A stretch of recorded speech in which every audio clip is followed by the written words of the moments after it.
ಎಲ್ಲರಿಗೂ ನಮಸ್ಕಾರ. ಕರ್ನಾಟಕದ ಎಲ್ಲ ಪೊಲೀಸ್ ಇಲಾಖೆಯ ಆಸ್ಪಿರೆಂಟ್‌ಗಳಿಗೆ ಸ್ನೇಹಿತರೆ, ನಿಮ್ಮೆಲ್ಲರಿಗೂ ಗೊತ್ತಿರುವ ಹಾಗೆ ಕರ್ನಾಟಕ ಪರೀಕ್ಷಾ ಪ್ರಾಧಿಕಾರ ಮತ್ತು ಕರ್ನಾಟಕ ಪೊಲೀಸ್ ಇಲಾಖೆ ಸುಮಾರು 2000ಕ್ಕೂ ಅಧಿಕ KSRP, IRB, KSISF ಈ ಒಂದು ಹುದ್ದೆಗಳ ಅಧಿಸೂಚನೆಯನ್ನು ಹೊರಡಿಸಲಾಗಿದೆ. ಈ ಒಂದು ಅಧಿಸೂಚನೆಯ ಬಗ್ಗೆ ಸಂಪೂರ್ಣವಾದ ಮಾಹಿತಿಯನ್ನು ಈ ವಿಡಿಯೋದಲ್ಲಿ ಕೊಡ್ತೇನೆ. ಕೇವಲ ಮಾಹಿತಿಯಾಗಿರೋದಿಲ್ಲ, ಆಸ್ಪಿರೆಂಟ್ಗೆ ಇರುವಂಥ ಹಲವಾರು ಡೌಟ್ಗಳಿಗೆ ಒಂದು ಕ್ಲಾರಿಫಿಕೇಷನ್ ಕೊಡುವ ಪ್ರಯತ್ನವನ್ನು ಕೂಡ ಮಾಡ್ತೇನೆ. ಯಾರೆಲ್ಲ ಈ ಒಂದು ನೋಟಿಫಿಕೇಷನ್ಗೆ ಸಂಬಂಧಪಟ್ಟವ್ರು ಇದ್ದೀರಿ, ಒಂದು 30-35 ನಿಮಿಷ ಇರ್ತದೆ. ದ ರೀಸನ್ ಏನು ಅಂತ ಕೇಳಿದ್ರೆ, ನೋಟಿಫಿಕೇಷನ್ ಓದ್ಕೊಂಡು ಹೋಗೋದ್ರ ಬದಲಾಗಿ ಒಂದಿಷ್ಟು ಡೌಟ್ಗಳನ್ನು ಕ್ಲಿಯರ್ ಮಾಡುವಂಥ ಕೆಲಸ ಆಗಿರ್ತದೆ. ಈ KSRP, KSI ಈ ಒಂದು ಹುದ್ದೆಗಳ ಬಗ್ಗೆ ಮಾಹಿತಿ, ಯಾವ ರೀತಿ ಇದು ಕೆಲಸ ಇರ್ತದೆ, ಬೇರೆ ಬೇರೆ ವಿಚಾರಗಳನ್ನು, ಹಾಗೆ ಒಟ್ಟು ಹುದ್ದೆಗಳು, ಇದರಲ್ಲಿ ಮುಖ್ಯವಾಗಿ ನಾನ್ HK ಅವರಿಗೆ HKಯಲ್ಲಿ ಅಪ್ಲಿಕೇಶನ್ ಹಾಕ್ಲಿಕ್ಕೆ ಬರುತ್ತಾ ಅನ್ನೋದ್ರ ಬಗ್ಗೆ ಒಂದಿಷ್ಟು ಮಾಹಿತಿ, ಹಾಗೆ ಕ್ವಾಲಿಫಿಕೇಷನ್ನು, ಅರ್ಜಿ ಸಲ್ಲಿಸುವಂಥ ದಿನಾಂಕ, age limit, and most importantly selection process. ಇದರಲ್ಲಿ ನಾವು ಮುಖ್ಯವಾಗಿ ಈ ಫಿಸಿಕಲ್ ಬಗ್ಗೆ ನೋಡ್ತೇವೆ. 170 ಸೆಂಟಿಮೀಟರ್ ಹೈಟ್ ಇದ್ದಂಥ KSRP 168 ಸೆಂಟಿಮೀಟರ್ ಹೈಟ್ ಹೇಗೆ ಆಯಿತು, ನಮಗೆ ತುಂಬ ಗೊಂದಲ ಆಗ್ತಾ ಇದೆ. ಎಸ್, ಅಫ್ಕೋರ್ಸ್ ಅದರ ಬಗ್ಗೆ ನೋಡೋಣ. ಹಾಗೆ ಪಠ್ಯಕ್ರಮ, ಅದರ ಮುಖ್ಯವಾಗಿ ಸ್ಟಡಿ ಸ್ಟ್ರಾಟಜಿ, ಅದರಲ್ಲೂ KE ಎಕ್ಸಾಮ್ ನಡೆಸ್ತಾ ಇದೆ. ನೋಟಿಫಿಕೇಷನಲ್ಲಿನೇ ಎಕ್ಸಾಮ್ ಡೇಟ್ ಕೊಡ್ತಾ ಇದೆ. ಯಾವುದೇ ಕಾರಣಕ್ಕೂ ಆ ಡೇಟನ್ನು 95% ಅದನ್ನು ಚೇಂಜ್ ಮಾಡೋದಿಲ್ಲ. ಫೈನ್. ಈಗಿರುವಾಗ ಗುಣಮಟ್ಟದ 4 ಥರ ಸ್ಟೇಟ್ಮೆಂಟ್ಗಳು ಬರ್ತಾ ಇದ್ದಾವೆ. ಮ್ಯಾಚ್ ದಿ ಫಾಲೋವಿಂಗ್ ಬರ್ತಾ ಇದೆ. ಒಂದು ಪ್ರಶ್ನೆಗೆ ಉತ್ತರ ಮಾಡಬೇಕು ಅಂತ ಕೇಳಿದರೆ 4 ಉತ್ತರ ಗೊತ್ತಿರಬೇಕು. ಯಾಕಂದರೆ 4 ಸ್ಟೇಟ್ಮೆಂಟ್ ಗೊತ್ತಿರಬೇಕು. ನೀವು ಓದೋ ಬುಕ್ಗಳಲ್ಲಿ 4 ಸ್ಟೇಟ್ಮೆಂಟ್ನ ಇರುವಂಥ ನಾಲೆಜ್ ಇರಬೇಕು. ನೀವು ತೆಗೆದುಕೊಂಡಂಥ ಕ್ಲಾಸಸ್ಸಲ್ಲಿ, ನೋಟ್ಸಲ್ಲಿ ಇರಬೇಕು. ಅದರ ಬಗ್ಗೆ ನೋಡೋಣ. ಹಾಗೆ ಆ್ಯಂಡ್ ವೆರಿ ಇಂಪಾರ್ಟೆಂಟ್, ಇವೆಲ್ಲ ನಾರ್ಮಲ್ ಆಗಿ 4 ವರ್ಷ ಓದ್ಕೊಂಡು 4 ಸಲ ಎಕ್ಸಾಮನ್ನು ಬರೆದಂಥವರಿಗೆ ಇದೆಲ್ಲ ಏನು ಸಮಸ್ಯೆ ಅಲ್ಲ. ಆದರೆ ಹೊಸದಾಗಿ ಕಾನ್ಸ್ಟೇಬಲ್ ಅಂತ ಕೇಳಿದರೆ ಬಹಳಷ್ಟು ಆಕರ್ಷಣೀಯವಾಗಿ ಬರುವಂಥ ಅಭ್ಯರ್ಥಿಗಳೇ ಇಲ್ಲಿ ಜಾಸ್ತಿ. ಸಣ್ಣ ಪುಟ್ಟ ಒಂದು ಡೌಟು ಅವರ ಮೈಂಡಲ್ಲಿ ಇದ್ದರೆ ಅದನ್ನು ಓದೋಕ್ಕೂ ಆಗೋದಿಲ್ಲ, ಜಾಬು ತೊಗೊಳಕ್ಕಾಗೋದಿಲ್ಲ. ಹಲವಾರು ಡೌಟ್ಸ್ಗಳಿದಾವೆ. ನಾನು ಸುಮಾರು ಜನರಿಂದ ಮೆಸೇಜ್ಗಳನ್ನು ನೋಡಿದ್ದೇನೆ. ಅವೆಲ್ಲವನ್ನು ಇಲ್ಲಿ ಕ್ಲಿಯರ್ ಮಾಡುವ ಪ್ರಯತ್ನ ಮಾಡ್ತೇನೆ. ಹಾಗೆ ಸಾಮಾನ್ಯವಾಗಿ ಕಾನ್ಸ್ಟೇಬಲ್ ಅಭ್ಯರ್ಥಿಗಳು ಮಾಡುವಂಥ ಮಿಸ್ಟೇಕ್ಸ್ಗಳು, ವಾಸ್ತವ ಏನಿದೆ ಮತ್ತು ಖಂಡಿತ ಆ ವಾಸ್ತವಗಳನ್ನು ಹೇಳಿದರೆ ಒಬ್ಬ ಅಣ್ಣನಾಗಿ ನಾನು ಹೇಳಿದಾಗ ಅದನ್ನು ಪಾಸಿಟಿವ್ ತೆಗೆದುಕೊಂಡಂಥ ಎಷ್ಟೋ ಜನ ಅದನ್ನು ಬದಲಾವಣೆ ಮಾಡಿಕೊಂಡಂಥ ಸಂದರ್ಭವೂ ಇದೆ. ಅದು ನಿಮಗೆ ಮೋಟಿವೇಶನ್ನು ಕೂಡ ಆಗಬಹುದು. ಈ ಎಲ್ಲ ಎಕ್ಸಾಮ್ಗಳನ್ನು ಕ್ಲಿಯರ್ ಮಾಡಿದ ಅಂಥ ಅನುಭವವನ್ನು ಈ ವಿಡಿಯೋದಲ್ಲಿ ಮತ್ತು ನಾವು ಮಾಡೋ ಯಾವುದೇ ಕ್ಲಾಸಸ್ಸು, ಯಾವುದೇ ಒಂದು ತರಗತಿಗಳಲ್ಲಿ ಕೂಡ ಯೂಸ್ ಆಗಲಿ ಅನ್ನೋದಕ್ಕೆ since 2009 to 2025 even today also ಒಂದು ಕ್ಲಾಸನ್ನು ಮಾಡಬೇಕಾದ್ರೆ 4ರಿಂದ 5 ತಾಸುಗಳನ್ನು ಬೇರೆ ಬೇರೆ ಬುಕ್ಗಳನ್ನು ರೆಫರ್ ಮಾಡುವಂಥ ಸ್ಟಡಿ ನಾಲೆಜ್ ನಿಮ್ಗೆ ಸಿಗುತ್ತೆ ಅಷ್ಟೇ. ಸ್ನೇಹಿತರೆ, ನೀವು ಇನ್ನೂವರೆಗೂ ನಮ್ಮ ಯೂಟ್ಯೂಬನ್ನು ಸಬ್ಸ್ಕ್ರೈಬ್ ಆಗಿಲ್ಲ ಅಂದರೆ, ಸುಮಾರು 6 ವರ್ಷಗಳಿಂದ ಸೆಂಟ್ರಲ್ ಗೌರ್ಮೆಂಟು, ಸ್ಟೇಟ್ ಗೌರ್ಮೆಂಟು, ಯಾವುದೇ ಕ್ವೆಶನ್ ಪೇಪರ್ ಪ್ರತಿಯೊಂದು ಅಪ್ಡೇಟನ್ನು ಕೊಡ್ತಾನೆ ಇದ್ದೀನಿ. ಸಬ್ಸ್ಕ್ರೈಬ್ ಆಗಿಲ್ಲ ಅಂದರೆ ಆಗ್ರಿ. ಹಾಗೆ ನಿಮ್ಮ ಸ್ನೇಹಿತರು, ನಿಮ್ಮ ಜೂನಿಯರ್ಸ್ಗಳಿಗೆ ಶೇರ್ ಮಾಡಿ. ನನ್ನ ಉದ್ದೇಶಕ್ಕಲ್ಲ, ಅವರ ಉದ್ದೇಶಕ್ಕೆ ಒಂದು ಅಥೆಂಟಿಕ್ ಇನ್ಫಾರ್ಮೇಷನ್ ಸಿಗುತ್ತೆ. ಹಾಗೆ ಟೆಲಿಗ್ರಾಮಲ್ಲಿ ಪ್ರತಿಯೊಂದು ನೋಟಿಫಿಕೇಷನ್ ಅಪ್ಡೇಟ್ಸನ್ನು ಕರ್ನಾಟಕದಲ್ಲಿ ಫಸ್ಟ್ ಕೊಡುವಂಥ ಕೆಲವು ಒಂದು ಟೆಲಿಗ್ರಾಮ್ ಚಾನೆಲ್ಗಳಲ್ಲಿ ಖಂಡಿತ ವಿ ಕಿಂಗ್ಡಮ್ ಅಕಾಡೆಮಿ ಕೂಡ ಒಂದು. ಪ್ರತಿಯೊಂದು ಇನ್ಫಾರ್ಮೇಷನ್ನು, ಕ್ವಶನ್ ಪೇಪರ್ಗಳು ಪ್ರತಿಯೊಂದನ್ನು ಕೂಡ ಇಲ್ಲಿ ಕೊಡ್ತೇವೆ. ಅದರದ್ದು ಡಿಸ್ಕ್ರಿಪ್ಷನಲ್ಲಿ ಲಿಂಕ್ ಇದೆ, ನೀವು ಅಲ್ಲಿ ಜಾಯ್ನ್ ಆಗ್ಬೋದು. ಹಾಗೆ ನಿಮಗೆ ಕ್ಲಾಸ್ ಬೇಕು, ನೋಟ್ಸ್ ಬೇಕು, ಸಮಥಿಂಗ್ ಐ ವಾಂಟ್ ಟು ಮಾರ್ಗದರ್ಶನ or something mentorship or classes ಅಂದರೆ ಖಂಡಿತ ಹೈ ಕ್ವಾಲಿಟಿಯಾಗಿ ಸಿಕ್ಕಾಪಟ್ಟೆ ವರ್ಕ್ ಮಾಡಿಕೊಂಡು ಮಾಡುವಂಥ ತರಗತಿಗಳು ವಿ ಕಿಂಗ್ಡಮ್ ಅಕಾಡೆಮಿಯಲ್ಲಿ ಸಿಗುತ್ತೆ. ಅದು ಡಿಸ್ಕ್ರಿಪ್ಷನ್ನಲ್ಲಿ ಲಿಂಕ್ ಇದೆ. ಫಸ್ಟ್ ನಾವು ಈ KSRP, KSISF ಹುದ್ದೆಗಳ ಬಗ್ಗೆ ನೋಡುವುದಾದರೆ, ಸ್ನೇಹಿತರೆ, ನಿಮ್ಮೆಲ್ಲರಿಗೂ ನೆನಪಿರಲಿ, ಕರ್ನಾಟಕ ಪೊಲೀಸ್ ಇಲಾಖೆಯಲ್ಲಿ ಸುಮಾರು ಪೊಲೀಸ್ ಕಾನ್ಸ್ಟೇಬಲ್ ಅಂತದ ಹುದ್ದೆಗಳಿದ್ದಾವೆ. ನಾವು ನಿಮ್ಮ ಊರ ಆಜುಬಾಜು ಪೊಲೀಸ್ ಸ್ಟೇಷನ್ನು ಅಥವಾ ನಾವೇನೇ ಪ್ರಾಬ್ಲಮ್ ಆದಾಗ ಪೊಲೀಸ್ ಠಾಣೆಗಂತ ಹೋಗ್ತೀವಲ್ಲ, ಅವರುಗಳಿಗೆ ಸಿವಿಲ್ ಪೊಲೀಸ್ ಕಾನ್ಸ್ಟೇಬಲ್ ಅಂತ ಕರೀತಾರೆ. ಇವರೆಲ್ಲರಿಗೂ ಕೂಡ ಸೇಮ್ ಸ್ಯಾಲ್ರಿ ಇರ್ತದೆ, ಸೇಮ್ ಯೂನಿಫಾರ್ಮ್ ಇರ್ತದೆ. ಎಲ್ಲರೂ ಪೊಲೀಸ್ ಇಲಾಖೆ ಅಡಿಯಲ್ಲೇ ಬರ್ತಾರೆ, ಅದರಲ್ಲಿ ಡೌಟೇ ಬೇಡ. ಆ್ಯಂಡ್ ಪ್ರಮೋಷನ್ನು ಕೂಡ ಒಂದು ರೀತಿಯಿಂದ ಇವುಗಳಲ್ಲಿನೇ ಜಾಸ್ತಿ ಇರ್ತಾವೆ, ಇವುಗಳಿಗಿಂತ ಬೇಗ ಆಗ್ತವೆ. ಫೈನ್. ಇಲ್ಲಿ ಈ ಸಿವಿಲ್ ಪೊಲೀಸ್ ಕಾನ್ಸ್ಟೇಬಲ್ ಅಂತ ಕೇಳಿದರೆ, ನಿಮ್ಮ ಊರ ಸುತ್ತಮುತ್ತ ನಡೆಯುವಂಥ ಕಾನೂನು ಸುವ್ಯವಸ್ಥೆ, ಲಾ ಆ್ಯಂಡ್ ಆರ್ಡರ್ ಅಂತ ಕರೀತಾರೆ. ಯಾವುದೇ ಕ್ರೈಮ್ಗಳು ನಡೀಲಿ, ಏನೇ ನಡೀಲಿ, ಇವರು ಬರೀ ಒಂದು 40-30 ಜನ ಆ ಸ್ಟೇಷನಲ್ಲಿ ಇರ್ತಾರೆ. ಅವ್ರಿಗೆ ಎಲ್ಲರಿಗೂ ಮಾಡೋಕ್ಕಾಗೋದಿಲ್ಲ. ಆ ಸ್ಟೇಷನ್ ಲಿಮಿಟಲ್ಲಿ ಯಾವುದೇ ಜಾತ್ರೆ ನಡೆದಾಗ 40 ಮಂದಿಗೆ ಮೇಂಟೈನ್ ಮಾಡೋಕ್ಕಾಗೋದಿಲ್ಲ. ಅದರಲ್ಲಿ ಇವತ್ತು ಅಪರಾಧಗಳು ಇನ್ನೂ ಜಾಸ್ತಿನೇ ನಡೀತಾ ಬರುತ್ತೆ, ಕಮ್ಮಿ ಆಗ್ತಾ ಇಲ್ಲ. ಆವಾಗ ಆ ಜಿಲ್ಲೆಯಲ್ಲಿರುವಂಥ ಡಿಸ್ಟ್ರಿಕ್ಟ್ ಆರ್ಮ್ಡ್ ಫೋರ್ಸ್ ಮತ್ತು ಸಿಟಿಯಲ್ಲಿರುವಂಥ ಸಿಟಿ ಆರ್ಮ್ಡ್ ಫೋರ್ಸ್ಗಳನ್ನು ಹೆಲ್ಪ್ ತಗೋತಾರೆ. ಇನ್ನೂ ಸಾಕಾಗಿಲ್ಲ ಅಂತ ಕೇಳಿದ್ರೆ ಒಂದು ಪೊಲೀಸ್ ವಾಹನದಲ್ಲಿ KSRP ರಿಸರ್ವ್ 12 ಬೆಟಾಲಿಯನ್ಗಳದಾವೆ ಕರ್ನಾಟಕದಲ್ಲಿ. 13ನೇ ಬೆಟಾಲಿಯನ್ನು ರಾಯಚೂರಿನಲ್ಲಿ ಸ್ಥಾಪನೆ ಆಗ್ತಾ ಇದೆ. ಸೊ ಈ 12 ಬೆಟಾಲಿಯನ್ಗಳಲ್ಲಿ ನೀವು ಆ ಬೆಟಾಲಿಯನ್ಗಳ ಪ್ರಕಾರನೇ ಪೋಸ್ಟ್ಗೆ ಅಪ್ಲೈ ಮಾಡಬೇಕಾಗ್ತದೆ. ಫೈನ್. ಸೊ ಇದು ಏನೇನು ಕೆಲಸ ಮಾಡ್ತದೆ, ಈ ಸಿವಿಲ್ ಪೊಲೀಸ್ನವರಿಗೆ ಪ್ರಮುಖ ಬಂದೋಬಸ್ತ್ಗಳಲ್ಲಿ, ಜಾತ್ರೆಗಳಲ್ಲಿ, ಈ ಕಾರ್ಯಕ್ರಮಗಳಲ್ಲಿ, ಜಯಂತಿಗಳಲ್ಲಿ, ವಿಶೇಷವಾಗಿ ಚುನಾವಣೆಗಳಲ್ಲಿ, ಬೇರೆ ರಾಜ್ಯಗಳೆಲ್ಲ ಚುನಾವಣೆಗಳಲ್ಲಿ ಎಲ್ಲ ಸ್ಪೆಷಲ್ ಡ್ಯೂಟಿ ಇರ್ತದೆ. ಈ ಸಿವಿಲ್ ಕಾನ್ಸ್ಟೇಬಲ್ಗೆ ಕಂಪ್ಯಾರಿಸನ್ ಮಾಡಿದರೆ ಇಲ್ಲಿ ಅಷ್ಟು ಕಿರಿಕಿರಿ ಇರೋದಿಲ್ಲ. It means so duty shift wise ಇರ್ತದೆ. ಒಂದಿಷ್ಟು ಪರವಾಗಿಲ್ಲ ಟೈಮ್ ಸಿಗುತ್ತೆ, ಫ್ಯಾಮಿಲಿಗೂ ಟೈಮ್ ಸಿಗುತ್ತೆ, ಓದೋದಕ್ಕೂ ಟೈಮ್ ಸಿಗುತ್ತೆ. Same industrial security force. So ಕೇಂದ್ರ ಸರ್ಕಾರದಲ್ಲಿ CISF ಅಂತ ಇದೆ, ಸೆಂಟ್ರಲ್ ಇಂಡಸ್ಟ್ರಿಯಲ್ ಸೆಕ್ಯೂರಿಟಿ ಫೋರ್ಸ್. ಕೇಂದ್ರ ಸರ್ಕಾರದ ಏರ್ಪೋರ್ಟ್ಗಳಲ್ಲಿ ಇವರೇ ಇರ್ತಾರೆ. ಆರ್ಮಿ ಅಂತ ನಾವು ಕರಿತೀವಿ, ನಾರ್ಮಲಿ ಅವ್ರ ಆರ್ಮಿ ಅಲ್ಲ, ಪೊಲೀಸ್, ಸೆಂಟ್ರಲ್ ಪೊಲೀಸ್.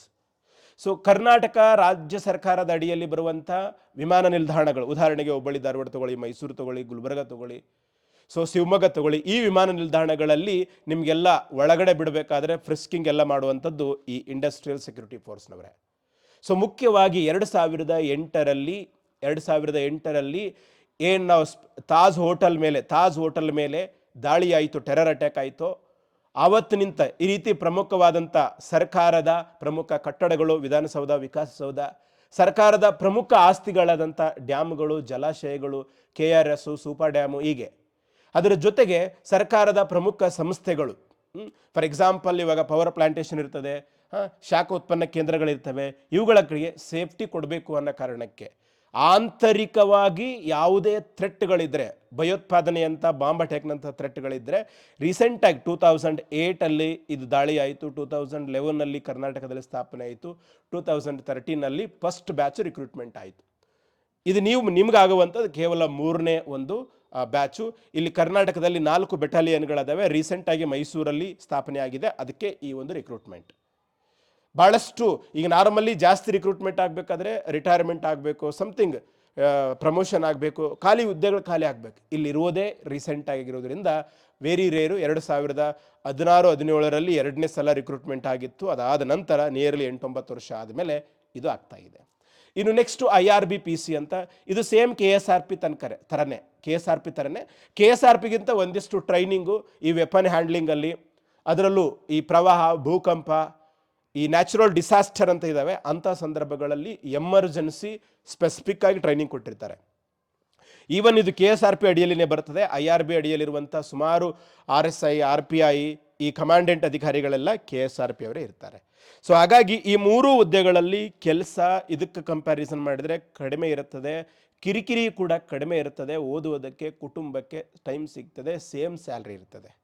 ಸರ್, ನಮ್ಮ ಸ್ನೇಹಿತ ಒಬ್ಬ ಸಿವಿಲ್ PC ಆದ, ನಾನು KSRP ಇದ್ದೀನಿ, ನನಗೆ ಅವನದೇನು ಜಾಬ್, ನನಗಿಂತ ನಾನೇ ದೊಡ್ಡದು ಅಂತ ಮುಟ್ಟಾಳ್ರಿ ಎಲ್ಲ ಕಡೆಗೆ ಇದ್ದೇ ಇರ್ತಾರೆ. ಅವ್ರ ಬಗ್ಗೆ ತಲೆ ಕೆಡಿಸೋಕೋಬೇಡ್ರಿ. ನೀವು DC ಆದರೂ ಅಂಥ ಮುಟ್ಟಾಳಗೆ ಇದ್ನಂತ ಕೇಳಿದ್ರೆ ಅವನು DC ಆಗಿದ್ದಾನೆ, ಅವನು ಯಾರು ಗುರುತಿಸೋದಿಲ್ಲ, ನಾನು ಪೊಲೀಸ್ ಕಾನ್ಸ್ಟೇಬಲ್ ಇದ್ದೀನಿ, ನನಗೆ ಜನ ಗುರುತಿಸ್ತಾರೆ ಅನ್ನೋ ಒಂದು ಅನ್ಪಡ್ ಮಾತುಗಳನ್ನು ಹೇಳ್ತಾ ಇರ್ತಾನೆ. ಅಂಥ ಅನ್ಪಡ್ಗಳು ನಿಮಗೂ ಸಿಗ್ತಾರೆ, ನನಗೂ ಸಿಗ್ತಾರೆ, DC ಆದವನಿಗೆ ಸಿಗ್ತಾರೆ, ಎಲ್ಲರಿಗೂ ಸಿಗ್ತಾರೆ.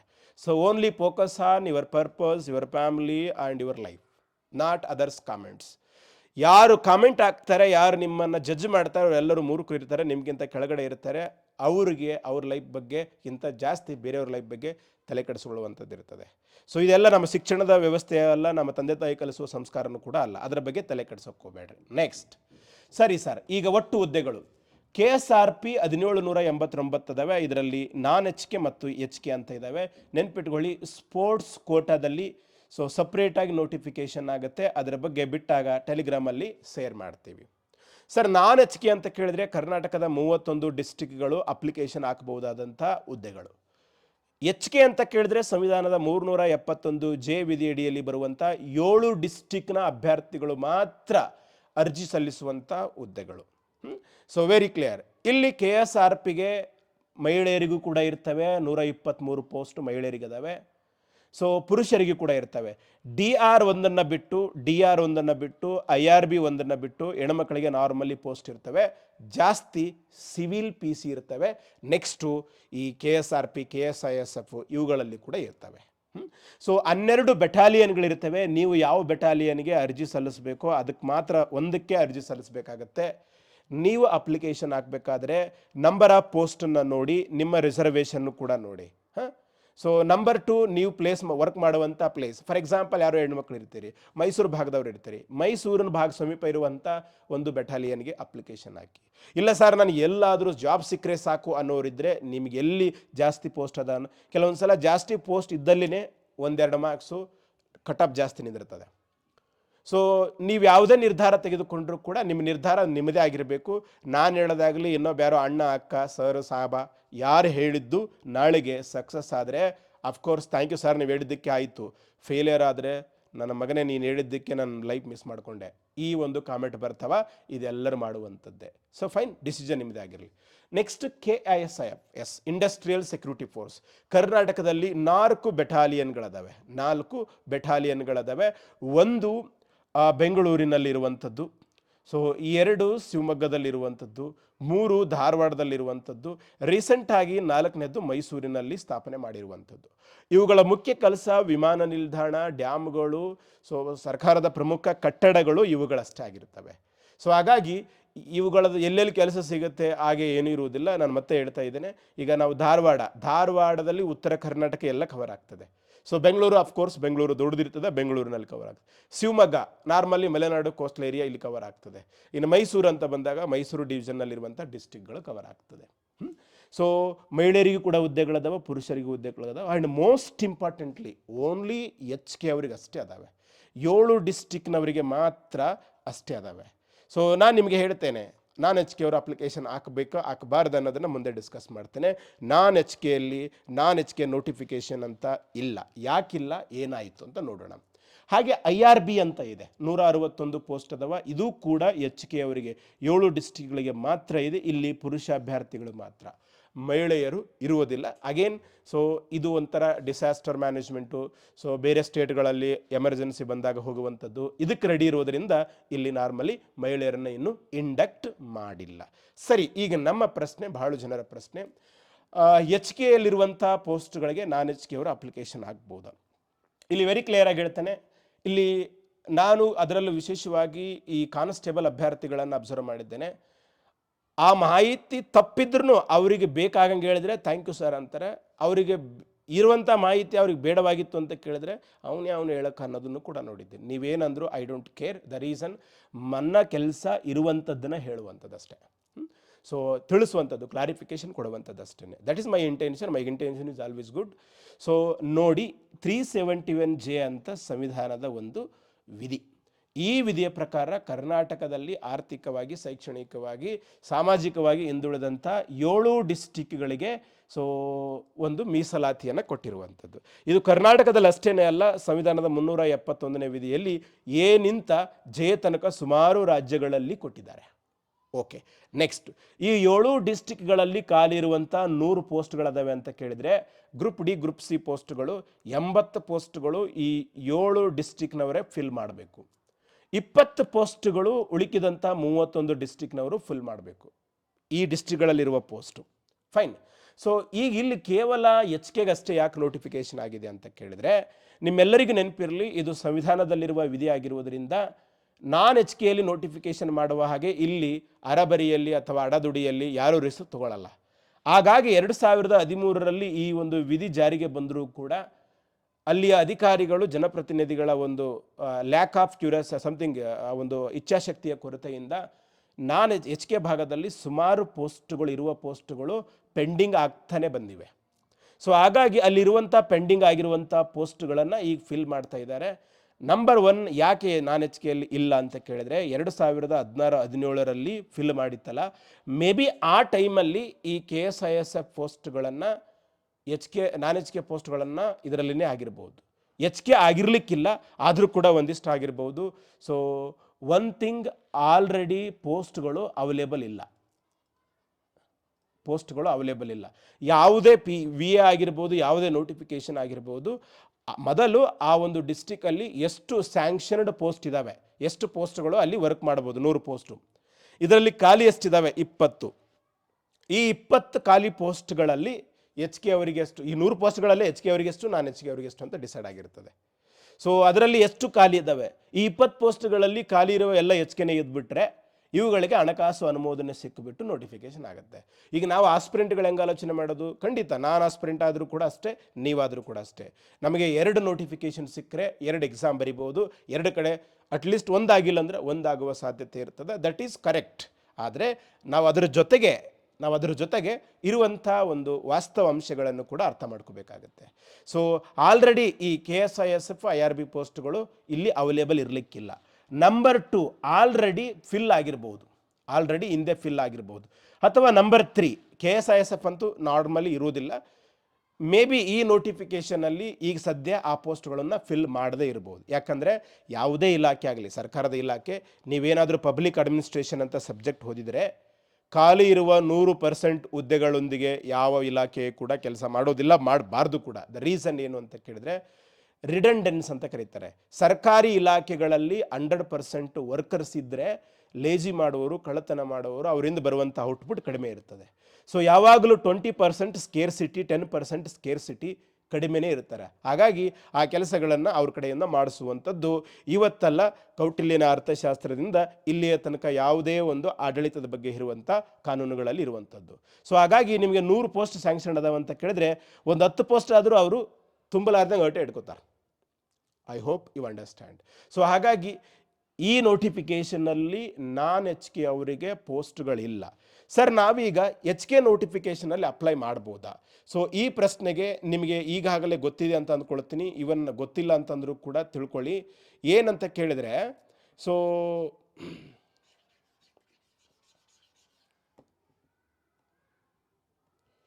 ನಮಗೆ HK ನೋಟಿಫಿಕೇಷನ್ ಆಯ್ತು ಅಂದ್ಕೊಳ್ಳ. HK ನೋಟಿಫಿಕೇಷನ್ ಆದರೆ ಇಲ್ಲಿ 2 ವಿಚಾರ. ಇದರಲ್ಲಿ 80% HK ಅಂತ ಪೋಸ್ಟ್ ಇರ್ತವೆ, ಕಲ್ಯಾಣ ಕರ್ನಾಟಕ ಅಂತ ಇರ್ತವೆ. ಇನ್ನು 20% HK ಅಥವಾ ಮಿಕ್ಕುಳಿದ ವೃಂದ ಅಂತ ಇರ್ತದೆ. ಯಾವುದೇ HK ನೋಟಿಫಿಕೇಷನ್ನಲ್ಲಿ ಆ ಪೋಸ್ಟ್ಗಳ ಮುಂದೆ ಮಿಕ್ಕುಳಿದ ವೃಂದ ಅಂತ ಇದ್ದರೆ HK ಅವರು ಅಪ್ಲಿಕೇಶನ್ ಹಾಕ್ಬೋದು. ಮಿಕ್ಕುಳಿದ ವೃಂದ ಅಂತ ಇರಲಿಲ್ಲ ಅಂತ ಕೇಳಿದ್ರೆ ಆ HK ನೋಟಿಫಿಕೇಷನಲ್ಲಿ ಇರುವಂಥ 20% ಪೋಸ್ಟ್ಗಳನ್ನು ಇನ್ಕ್ಲೂಡ್ ಮಾಡಿಲ್ಲ ಅಂತಲೇ ಅರ್ಥ. ನಿಮಗೆ ಈಗಾಗಲೇ ಸಿವಿಲ್ PC ನೋಟಿಫಿಕೇಷನಲ್ಲಿ ಆ ವಿಡಿಯೋದಲ್ಲೇ ಹೇಳಿದ್ದೇನೆ. ಸೊ ಬಳ್ಳಾರಿಯಲ್ಲಿದ್ದಂಥ 10 HK ಪೋಸ್ಟ್ಗಳನ್ನು HK ನೋಟಿಫಿಕೇಷನಲ್ಲಿನೇ ಮಾಡಿದ್ದಾರೆ. ಆ ರೀತಿ ಇದ್ದಾಗ ಸೊ HK ನೋಟಿಫಿಕೇಷನಲ್ಲಿ ಅಪ್ಲಿಕೇಶನ್ ಹಾಕುವ ಅವಕಾಶ ಮಿಸ್ ಆಗ್ತದೆ. ಸೊ ಈಗಾಗಿರುವ ನೋಟಿಫಿಕೇಷನಲ್ಲಿ KSRP ಪೋಸ್ಟ್ ವೈಸ್ ಡೀಟೇಲ್ ಬಿಟ್ಟಿದ್ದಾರೆ. ಅಲ್ಲೆಲ್ಲೂ ಕೂಡ ಮಿಕ್ಕಿಳಿದ ವೃಂದ ಅಂತ ಇಲ್ಲ. ಸೊ KSISF ಮುಂದೂ ಕೂಡ ಮಿಕ್ಕಿಳಿದ ವೃಂದ ಅಂತ ಇರಲಿಲ್ಲ ಅಂತ ಕೇಳಿದ್ರೆ ಹಾಕ್ಲಕ್ಕೆ ಬರೋದಿಲ್ಲ. ಸೊ ನಾರ್ಮಲಿ ಈಗ 2026ರ KE ನೋಟಿಫಿಕೇಷನಲ್ಲಿ ಆ ರೀತಿ ಕೊಡ್ತಾ ಇಲ್ಲ. ಸೊ ಹಾಗಾಗಿ ಪ್ರೆಸೆಂಟ್ ಆಗಿ ಬಿಟ್ಟಿರುವಂಥ ಈ ನೋಟಿಫಿಕೇಷನ್ನಲ್ಲಿ ಸೊ HK ಭಾಗದವರು ಅಪ್ಲೈ ಮಾಡೋಕ್ಕೆ ಬರಬಹುದು. ಆದರೆ ನಾಳೆಗೆ ಡಾಕ್ಯುಮೆಂಟ್ ವೆರಿಫಿಕೇಷನ್ ಬಂದಾಗ ರಿಜೆಕ್ಟ್ ಮಾಡ್ತಾರೆ. ಯಾಕಂತ ಕೇಳಿದರೆ ನಿಮಗೆ 371 ಅಲ್ಲಿ ಚೆಕ್ ಲಿಸ್ಟ್ ಕೊಟ್ಟಿರ್ತಾರೆ. 371J ಕೇವಲ 7 ಡಿಸ್ಟ್ರಿಕ್ಟ್ನಲ್ಲಿ ವಾಸ ಮಾಡುವವರಿಗೆ ಮಾತ್ರ ಸಿಕ್ಕಿರ್ತದೆ. ಸೊ ಹಾಗಾಗಿ ಅಪ್ಲೈ ಮಾಡೋಕ್ಕೆ ಬರುವುದಿಲ್ಲ. Of course it is hard to digestive. So but ಇರುವಂಥ ಮಾಹಿತಿಯನ್ನು ತಿಳ್ಕೊಂಡ್ಬಿಟ್ರೆ ನೀವು ಅಟ್ಲೀಸ್ಟು ಈ HK ನೋಟಿಫಿಕೇಷನ್ ಮೇಲೆ ಕಂಪ್ಲೀಟಾಗಿ ಡೆಡಿಕೇಶನ್ ಮಾಡ್ತೀರಿ. ಸೊ ಮೇ ಬಿ ಅಪ್ಕಮಿಂಗ್ ಡೇಸಲ್ಲಿ ನೋಟಿಫಿಕೇಷನ್ ಆಗಬಹುದು. Fine, it is very clear. ಇನ್ನು ಕ್ವಾಲಿಫಿಕೇಷನ್ ಅಂತ ಬಂದಾಗ PUC ಇದೆ, 3 ವರ್ಷಗಳ ಡಿಪ್ಲೊಮೆ ಇದೆ. ಕೆಲವೊಬ್ಬರು 2 years ಡಿಪ್ಲೊಮಾ ಮಾಡಿನ ಅಂತ ಹೇಳಿದರು. ಸೊ ವಾಟ್ ಎವರ್ ದ ನೋಟಿಫಿಕೇಷನಲ್ಲಿ ಕ್ಲಿಯರಾಗಿ 3 years ಅಂತ ಕೊಟ್ಟಿದ್ದಾರೆ. ನಿಮ್ಮದು ITI ಆಗಿತ್ತು, NIOS national institute of open schooling ಅಂತ ಒಂದು ಸರ್ಟಿಫಿಕೇಟ್ ಇತ್ತು ಅಂತ ಕೇಳಿದರೆ ಅದು ನಾರ್ಮಲಿ ಇವತ್ತು ತೆಗಿಯೋಕ್ಕೆ ಬರೋದಿಲ್ಲ, ಅದು ಮುಂಚೆನೇ ಮಾಡಿಸಿರಬೇಕಾಗ್ತದೆ. ಸೊ ಇವೆಲ್ಲ ಕ್ವಾಲಿಫಿಕೇಷನ್ ಇರ್ತದೆ. ಜುಲೈ 13ನೇ ತಾರೀಕು ಅಪ್ಲಿಕೇಶನ್ ಸ್ಟಾರ್ಟ್ ಆಗಿದೆ. ಸೊ ಆಗಸ್ಟ್ 10ನೇ ತಾರೀಕು ಲಾಸ್ಟ್ ಡೇಟ್ ಇದೆ. ದಯವಿಟ್ಟು ಯಾವುದೇ ಮಿಸ್ಟೇಕ್ಗಳನ್ನು ಮಾಡೋಕ್ಕೆ ಹೋಗಬೇಡಿ. ಮಿಸ್ಟೇಕ್ಗಳನ್ನು ಮಾಡಿದರೆ ಅಗೇನ್ ನಾನು ಹೇಳ್ತೀನಲ್ಲ, ಅದನ್ನು ಸರಿಪಡಿಸ್ಬೋದು, ಸರಿಪಡಿಸೋಕ್ಕಾಗಲ್ಲ, ಸೆಕೆಂಡ್ರಿ ಓದೋಕ್ಕಾಗಲ್ಲ. ನೀವು ಅಪ್ಲಿಕೇಶನ್ ಹಾಕಿದರೂ ಕೂಡ ಅದಕ್ಕೆ ಅಂತ ಕೂತ್ಕೊಂಡು ಓದಿಲ್ಲ ಅಂತ ಕೇಳಿದ್ರೆ ಯಾವ ಜಾಬ್ ಆಗೋದಿಲ್ಲ. ಇದು ನಿಮಗೂ ಅಪ್ಲಿಕೇಬಲ್ ಆಗುತ್ತೆ, ನಿಮ್ಮ ದೊಡ್ಡವರಿಗೂ ಅಪ್ಲಿಕೇಬಲ್ ಆಗುತ್ತೆ, ಸಣ್ಣವರಿಗೂ ಅಪ್ಲಿಕೇಬಲ್ ಆಗುತ್ತೆ. ಅಪ್ಲಿಕೇಶನ್ ಹಾಕಿದರೆ ಜಾಬ್ ಸಿಗಲ್ಲ. ಇವತ್ತಿಗೂ ಕೂಡ ಹಳ್ಳಿಗಳಲ್ಲಿ ನೋಡ್ತೇವೆ, ಸುಮಾರು ಕಾಲೇಜುಗಳಲ್ಲಿ ಓದುವಂಥ ಅಭ್ಯರ್ಥಿಗಳಿಗೆ ನೋಡ್ತೇವೆ.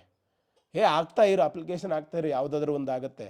ಹೋಯ್ತದ ಕಾಲ. ಒಂದು ಕಾಲಕ್ಕಿತ್ತು ಕಾಂಪಿಟೇಟಿವ್ ಎಕ್ಸಾಮ್ಸ್ ಇರಲಿಲ್ಲ, ಯಾರು ಗೌರ್ಮೆಂಟ್ ಜಾಬ್ ಕಡೆಗೆ ಬರ್ತಾ ಇರಲಿಲ್ಲ, ಹೆಂಗೋ ಸುಮ್ಮನೆ ಸಿಕ್ಬಿಡ್ತಾ ಇತ್ತು. ಇವತ್ತು ಹಿಂದೆ ಒಂದು ಕಾಲಕ್ಕೆ ಇಂಜಿನಿಯರಿಂಗ್ PUC ಮೇಲೆ ಸೀಟ್ ಸಿಕ್ಕಿದೆ ಅಂತ ಕೇಳಿದ್ರೆ ಪಾರ್ಟಿ ಮಾಡುವಂಥ ಕಾಲ ಇತ್ತು.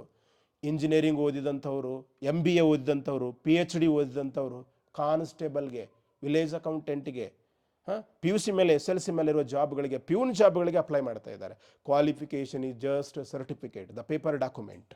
ಫೈನ್. ಅಗೇನ್ ಇಲ್ಲಿ ನೀವು ಓದಲೇಬೇಕಾಗತ್ತೆ. ಸೊ ಸರ್ ಎಡಿಟ್ ಬಿಡ್ತಾರಾ? ಸೊ ಸಿವಿಲ್ ಪಿ ಸಿಗೆ ಬಿಟ್ಟಿದ್ರು, ಇದಕ್ಕೂ ಕೂಡ ಬಿಡ್ಬೋದು, ಬಟ್ ಬಿಡ್ತಾರಂತ ಮಿಸ್ಟೇಕ್ ಮಾಡ್ಕೊಳ್ಳೋಕೆ ಹೋಗಬೇಡಿ. ಸೊ ಕರೆಕ್ಟಾಗಿ ಅಪ್ಲಿಕೇಶನ್ ಹಾಕಿ. Sir already exam date September 20 morning ನಾನ್ ಹೆಚ್ಚಿಗೆ ಮಾಡ್ತಾರೆ, ಆಫ್ಟರ್ನೂನು. ಸೊ ಹೆಚ್ಚಿಗೆ ಮಾಡ್ತಾರೆ. ಎಕ್ಸಾಮ್ ಡೇಟನ್ನು ನಾರ್ಮಲಿ 98% ಅವರು ಚೇಂಜ್ ಮಾಡಲ್ಲ. ಪೋಸ್ಟ್ಪೋನ್ ಮಾಡಿದ್ರೂ ಒನ್ ಡೇ ಮುಂದಕ್ಕೆ ಹಾಕ್ತಾರೆ, ಒನ್ ಡೇ ಹಿಂದಕ್ಕೆ ಹಾಕ್ತಾರೆ, ಭಾಳ ಅಂದರೆ 1 ವೀಕ್ ಮುಂದಕ್ಕೆ ಹಾಕ್ತಾರೆ, ಏನಾದರೂ ಅಂಥ ಎಮರ್ಜೆನ್ಸಿ ಇದ್ದರೆ. ಫೈನ್. ಸೊ ಇವಾಗ ಇರುವಂಥದ್ದನ್ನೇ ನಿಯರ್ಲಿ 60 ಡೇಸ್ ನಿಮ್ಗೆ ಟೈಮ್ ಸಿಗ್ತದೆ. ದಿನಕ್ಕೆ 6ರಿಂದ 8 ತಾಸು ಓದಿದರೆ, ದಿನಕ್ಕೆ 6ರಿಂದ 8 10 ತಾಸು ಎಷ್ಟಾಗುತ್ತೋ ಅಷ್ಟು ಓದಿದರೆ ಮುಂದಿನ 30 ವರ್ಷ ನಿಮಗೆ ಜಾಬ್ ಸಿಗ್ತದೆ. ಆ್ಯಂಡ್ ಎಚ್ ಕೆ ಯಲ್ಲಿರುವಂಥ KSRP, KSISF, IRB ಈ ಪೋಸ್ಟ್ಗಳಿಗೆ ಒಂದೇ ಎಕ್ಸಾಮ್ ಇರ್ತದೆ.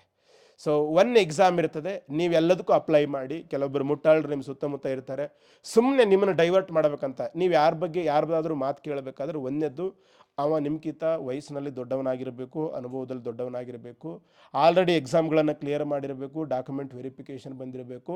ಅವನು ನಿಮ್ಮ ಊರವನಾಗಿರಬಾರ್ದು, ನಿಮ್ಮ ಸಂಬಂಧಿಕನಾಗಿರಬಾರ್ದು, ನಿಮ್ಮ ಜಾತಿಯವನಾಗಿರಬಾರ್ದು, ನಿಮ್ಮ ಕ್ಲಾಸ್ಮೇಟ್ ಆಗಿರಬಾರ್ದು. ಯಾಕಂತ ಕೇಳಿದ್ರೆ ಇವ್ರಿಗೆ ಯಾವಾಗಲೂ ಒಟ್ಟಿಗೆಚ್ಚಿರ್ತದೆ, ನಿಮಗೆ ಯಾವಾಗಲೂ ದಾರಿ ತಪ್ಪಿಸೋ ಕೆಲಸ ಮಾಡ್ತಾ ಇರ್ತಾರೆ. ಸೊ ಈ 3ಕ್ಕೂ ಬರ್ತದೆ. ಎಚ್ ಕೆ ಅವರು ಎಚ್ ಕೆ ನಾನ್ ಎಚ್ ಕೆ ಎರಡಕ್ಕೂ ಕೂಡ ಅಪ್ಲಿಕೇಶನ್ ಹಾಕ್ಬೋದು. ಇಲ್ಲಿ ಒಂದು 500 ರೂಪಾಯಿ ಫೀಸ್ ಅದು ಅಂದ್ಕೊಳ್ಳೋಣ. ಸೊ ಎಕ್ಸ್ಟ್ರಾ ಆ್ಯಡ್ ಮಾಡಿದರೆ ಒಂದು 100 ರೂಪಾಯಿ. ಯಾವುದು KSRP ಅಪ್ಲೈ ಮಾಡಿ KSISF ಮಾಡಿದರೆ 100 ರೂಪಾಯಿ. ಅಗೇನ್ IRB ಮಾಡಿದರೆ 100 ರೂಪಾಯಿ. ಸೊ ಈ ರೀತಿ ಒಂದೇ ಎಕ್ಸಾಮ್, ಒಂದೇ ಕ್ವಾಲಿಫಿಕೇಷನ್ ಇರುವಂಥದ್ದು. ಸರ್ ನೀವು 3ಕ್ಕೆ ಅಪ್ಲೈ ಮಾಡಿದರೆ ಹೆಂಗೆ ಮಾಡ್ತಾರೆ? 3ಕ್ಕೂ ಸೆಲೆಕ್ಟ್ ಆದರೆ 3ಕ್ಕೂ ಸೆಲೆಕ್ಟ್ ಮಾಡ್ತಾರೆ. ಸೆಲೆಕ್ಟ್ ಆದಮೇಲೆ ನೀವು ಯಾವ ಹುದ್ದೆ ಚೂಸ್ ಮಾಡ್ತೀರಿ ಅಂತ ನಿಮ್ಮಿಂದ ಒಂದು ಮುಚ್ಚಳಿಕೆ ಬರ್ಸ್ಕೋತಾರೆ. ಸೊ ಈಗ ಮುಂದೆ ಸೆಲೆಕ್ಟ್ ಆದಮೇಲೆ ಆಲೋಚನೆ ಮಾಡೋಕ್ಕೆ ಹೋಗ್ಬೇಡ್ರಿ, ನಿಮ್ಮ ಹತ್ತಿರ ದುಡ್ಡಿಲ್ಲ. ನಾನು ಮತ್ತೆ ಹೇಳಕತ್ತೀನಿ ನೋಡ್ರಿ, ಈ 2026 ಜನಜಿ ಪ್ರಪಂಚದಲ್ಲಿ ಬಡತನ, ದುಡ್ಡು ಇಲ್ಲ ಅಂತ ಹೇಳಿಕೊಳ್ಳುವಂಥವರು ಸಾಮಾನ್ಯವಾಗಿ ಸ್ವಾಭಿಮಾನ ಇಲ್ಲದವರು. ಬಡವರಿಗೆ ಇರಬೇಕಾದಂಥ ಒಂದು ಬೇಸಿಕ್ ಕ್ವಾಲಿಟಿನೇ ಸ್ವಾಭಿಮಾನ. ಕಾನ್ಸ್ಟೇಬಲ್ಗೆ ಹೋದವ್ರು ಯಾರು ಕೂಡ IAS ಆಫೀಸರ್ ಮಕ್ಕಳು, ದೊಡ್ಡ ದೊಡ್ಡ ಇನ್ಕಮ್ ಟ್ಯಾಕ್ಸ್ ಕೊಡೋವ್ರ ಮಕ್ಕಳಾಗಿರೋದಿಲ್ಲ. ಕೂಲಿ ಕಾರ್ಮಿಕರು, ಬಡವರು ಇವ್ರ ಮಕ್ಕಳೇ ಆಗಿರ್ತಾರೆ, ನನ್ನನ್ನು ಸೇರಿ. ಫೈನ್. ಸೊ ಹಾಗಾಗಿ ಇದನ್ನು ಗಮನದಲ್ಲಿ ಇಟ್ಕೊಂಡ್ಬಿಡಿ. ಸೊ ಒಂದು 2-3 ದಿನ 4 ದಿನ ಯಾವುದೋ ಬಿಲ್ಡಿಂಗ್ ಕೆಲಸಕ್ಕೆ ಹೋದರೆ 500 ರೂಪಾಯಿ ಕೊಡ್ತಾರೆ. ಎಲ್ಪರ ಕೆಲಸ ಮಾಡಿದರೆ, ಗಾರೆ ಕೆಲಸ ಮಾಡಿದರೆ 1200 ರೂಪಾಯಿ ಕೊಡ್ತಾರೆ. ಸೊ ಮನಸ್ಸಿನ ಬಡತನ ತೆಗೆದುಬಿಡಿ, ಹಣಕಾಸಿನ ಬಡತನ ಅಲ್ಲ. ಆಯ್ಕೆ ಪಟ್ಟಿಯನ್ನು ಬಿಡ್ತಾರೆ, ಆವಾಗ ನಿಮ್ಗೆ ಫೈನಲ್ ಆಗುತ್ತೆ. ಸೊ ಏಜ್ ಲಿಮಿಟ್ ಅಂತೂ ಸಿಕ್ಕಾಪಟ್ಟೆ ಇದೆ. ಮಿನಿಮಮ್ 18 ಏಜ್ ಆಗಿರಬೇಕು. ಅರ್ಜಿ ಸಲ್ಲಿಸೋ ಕೊನೆಯ ದಿನಾಂಕದೊಳಗಾಗಿ ತುಂಬಿರಬೇಕು. ಸೊ ಸಿಕ್ಕಾಪಟ್ಟೆ ಏಜ್ ಇದೆ. ಓನ್ಲಿ ಇಲ್ಲಿ ಪ್ರಾಬ್ಲಮ್ ಇರೋದು ಫಿಸಿಕಲ್ ಮಾತ್ರ. ಯಾರಿಗೆ 30 ಫಸ್ಟ್ ಎಕ್ಸಾಮ್ ಪಾಸಾಗಿ, ಸೊ GMನವರಿಗೆ 33, ಇದು 2022 ತನಕ ಮಾತ್ರ ವ್ಯಾಲಿಡ್ ಇರ್ತದೆ. ಹೆಚ್ಚು ಕಡಿಮೆ ಅಲ್ಲಿ ತನಕ ಇದೇ PC ನೋಟಿಫಿಕೇಷನ್ ಲಾಸ್ಟ್ ಆಗುತ್ತೆ ಅಂತ ಅಂದ್ಕೊಳ್ತೀನಿ. ಸೊ ಬಿಟ್ಟರು ಕೂಡ ನೆಕ್ಸ್ಟ್ ಬಿಟ್ಟರು ಕೂಡ 300-400 ಕಡಿಮೆ ಇರ್ತವೆ. ಸೊ ಉಳಿದೆಲ್ಲ SC ST category 1, 2A, 2B, 3B, 3B ಎಲ್ಲಷ್ಟಕ್ಕೂ 35 age ಇದೆ. ಮಾಡಿಕೊಳ್ಳಿ. ಏಜ್ ಡಿಬಾರ್ ಇಂದಿನ ನೋಟಿಫಿಕೇಷನ್ ಡಿಬಾಲ್ ಆದವರು ಎಲ್ಲರೂ ಕೂಡ ಹೇಳಕ್ಕೆ ಬರುವುದಿಲ್ಲ. ಇಷ್ಟು ದಿನಗಳ ಪ್ರಯತ್ನ, ಇಷ್ಟು ದಿನಗಳ ಅವಮಾನ, ಇಷ್ಟು ದಿನಗಳ ಎಲ್ಲ ಕೆಟ್ಟ ಅನುಭವಗಳನ್ನು ಒಂದೇ ಸಾರಿ ಹಾಕಿದರೆ ಸೊ ದೇವರು ನಿಮಗೋಸ್ಕರ ಒಂದು ಅವಕಾಶ ಕೊಡ್ತಾನೆ. So next selection process normally CET exam ಮುಖಾಂತರ ನಡೀತದೆ. ನಿಮ್ಮ ಡಿಗ್ರಿ, ನಿಮ್ಮ ಡಿಪ್ಲೊಮಾ, ನಿಮ್ಮ PUC ಯಾವ ಮಾರ್ಕ್ಸು ಕೂಡ ಬರುವುದಿಲ್ಲ, ಜಸ್ಟ್ ಪಾಸ್ ಆದರೆ ಸಾಕು. 100 ಅಂಕಗಳಿಗೆ ಒಂದು CET ಎಕ್ಸಾಮ್ ಇರ್ತದೆ. 90 ನಿಮಿಷ ಟೈಮ್ ಇರ್ತದೆ. ಸೊ ಟೈಮ್ ಸ್ವಲ್ಪ VAL ಎಕ್ಸಾಮಲ್ಲಿ 2 ಅವರ್ಸ್ ಇರ್ತದೆ, ಇಲ್ಲಿ 1.5 ಗಂಟೆ ಮಾತ್ರ ಇರ್ತದೆ. ಸೊ ಇಲ್ಲಿ ಪಾಸ್ ಆದಂಥವ್ರೆ ಒಂದು ಹುದ್ದೆಗಳಿಗೆ 5 ಜನರಂತೆ ಫಿಸಿಕಲ್ ಕರೀತಾರೆ. ನನಗೆ ಸುಮಾರು ಜನ ಕೇಳ್ತಾರೆ, ಸರ್ ನಂದು ಆಪ್ರೇಷನ್ ಆಗಿದೆ, ಫಸ್ಟು CET ಪಾಸ್ ಆಗಿರಿ, ಈಗ ಅಪ್ಲೈ ಮಾಡಿ, ಪಾಸ್ ಆದಮೇಲೆ ಫಿಸಿಕಲ್ ಪಾಸ್ ಆಗಿ, ಫಿಸಿಕಲ್ ಪಾಸ್ ಆದಮೇಲೆ ಮೆಡಿಕಲ್ಗೆ ಹೋಗ್ರಿ. ಡಾಕ್ಟ್ರುಗಳು ಹೇಳ್ತಾರೆ ನಿಮಗೆ ನಾರ್ಮಲಿ ಏನೂ ಆಗೋದಿಲ್ಲ. ನಾರ್ಮಲಿ ಫಿಸಿಕಲ್ ಪಾಸ್ ಆದವನಿಗೆ, CET ಎಕ್ಸಾಮ್ ಪಾಸ್ ಆದವನಿಗೆ, ಅವನಿಗೆ ಫಿಸಿಕಲಿ ಏನೂ ಪ್ರಾಬ್ಲಮ್ ಇಲ್ಲ ಅಂತಲೇ ಅರ್ಥ. ನೆಕ್ಸ್ಟ್ ಇದು 2026 ಬಂದಿರುವಂಥ ಹೊಸ ಅಪ್ಡೇಟು ಏನು, ನೀವು ಫಿಸಿಕಲ್ ಪಾಸ್ ಆದ್ರಿ ಅಂತ ಕೇಳಿದ್ರೆ ಜಾಸ್ತಿ ಅಂಕಗಳು ತೆಗೆದುಕೊಂಡಂಥವ್ರಿಗೆ ಮುಂಚೆ ಎಲ್ಲ 1:1 ಸೆಲೆಕ್ಷನ್ ಲಿಸ್ಟೇ ಬಿಡ್ತಾಯಿದ್ರು. ಅವರಿಗೆ ಮೆಡಿಕಲ್ಲು ಮತ್ತು ಡಾಕ್ಯುಮೆಂಟ್ ವೆರಿಫಿಕೇಷನ್ ಮಾಡ್ತಾಯಿದ್ರು. ಕೆಲವೊಬ್ರು ಏನು ಮಾಡ್ತಾರೆ, ಈಗ ಅದರಲ್ಲೂ ವಿಶೇಷವಾಗಿ ಈ ಹೈಯರ್ ಎಜುಕೇಷನು ಚೆನ್ನಾಗಿ ಕ್ವಾಲಿಟಿ, ದೊಡ್ಡ ಗುರು, ಜೀವನದಲ್ಲಿ ಒಂದು ದೊಡ್ಡ ಗುರಿ ಇರುವಂಥವ್ರು, ಸೊ ಈಗ ಯಾವುದಾದ್ರೂ ಆದರೂ ಸಾಕಪ್ಪ ಮುಂದೆ ನೋಡೋಣ ಅಂತಾರೆ. ಸೊ ಮಾಡಿಕೊಂಡು ನಾಳೆಗೆ ಯಾವುದೋ ಬೇರೆ ಜಾಬಿಗೆ ಹೋದಾಗ ಈ ಒಂದು ಪೋಸ್ಟ್ ಖಾಲಿ ಉಳಿತದೆ.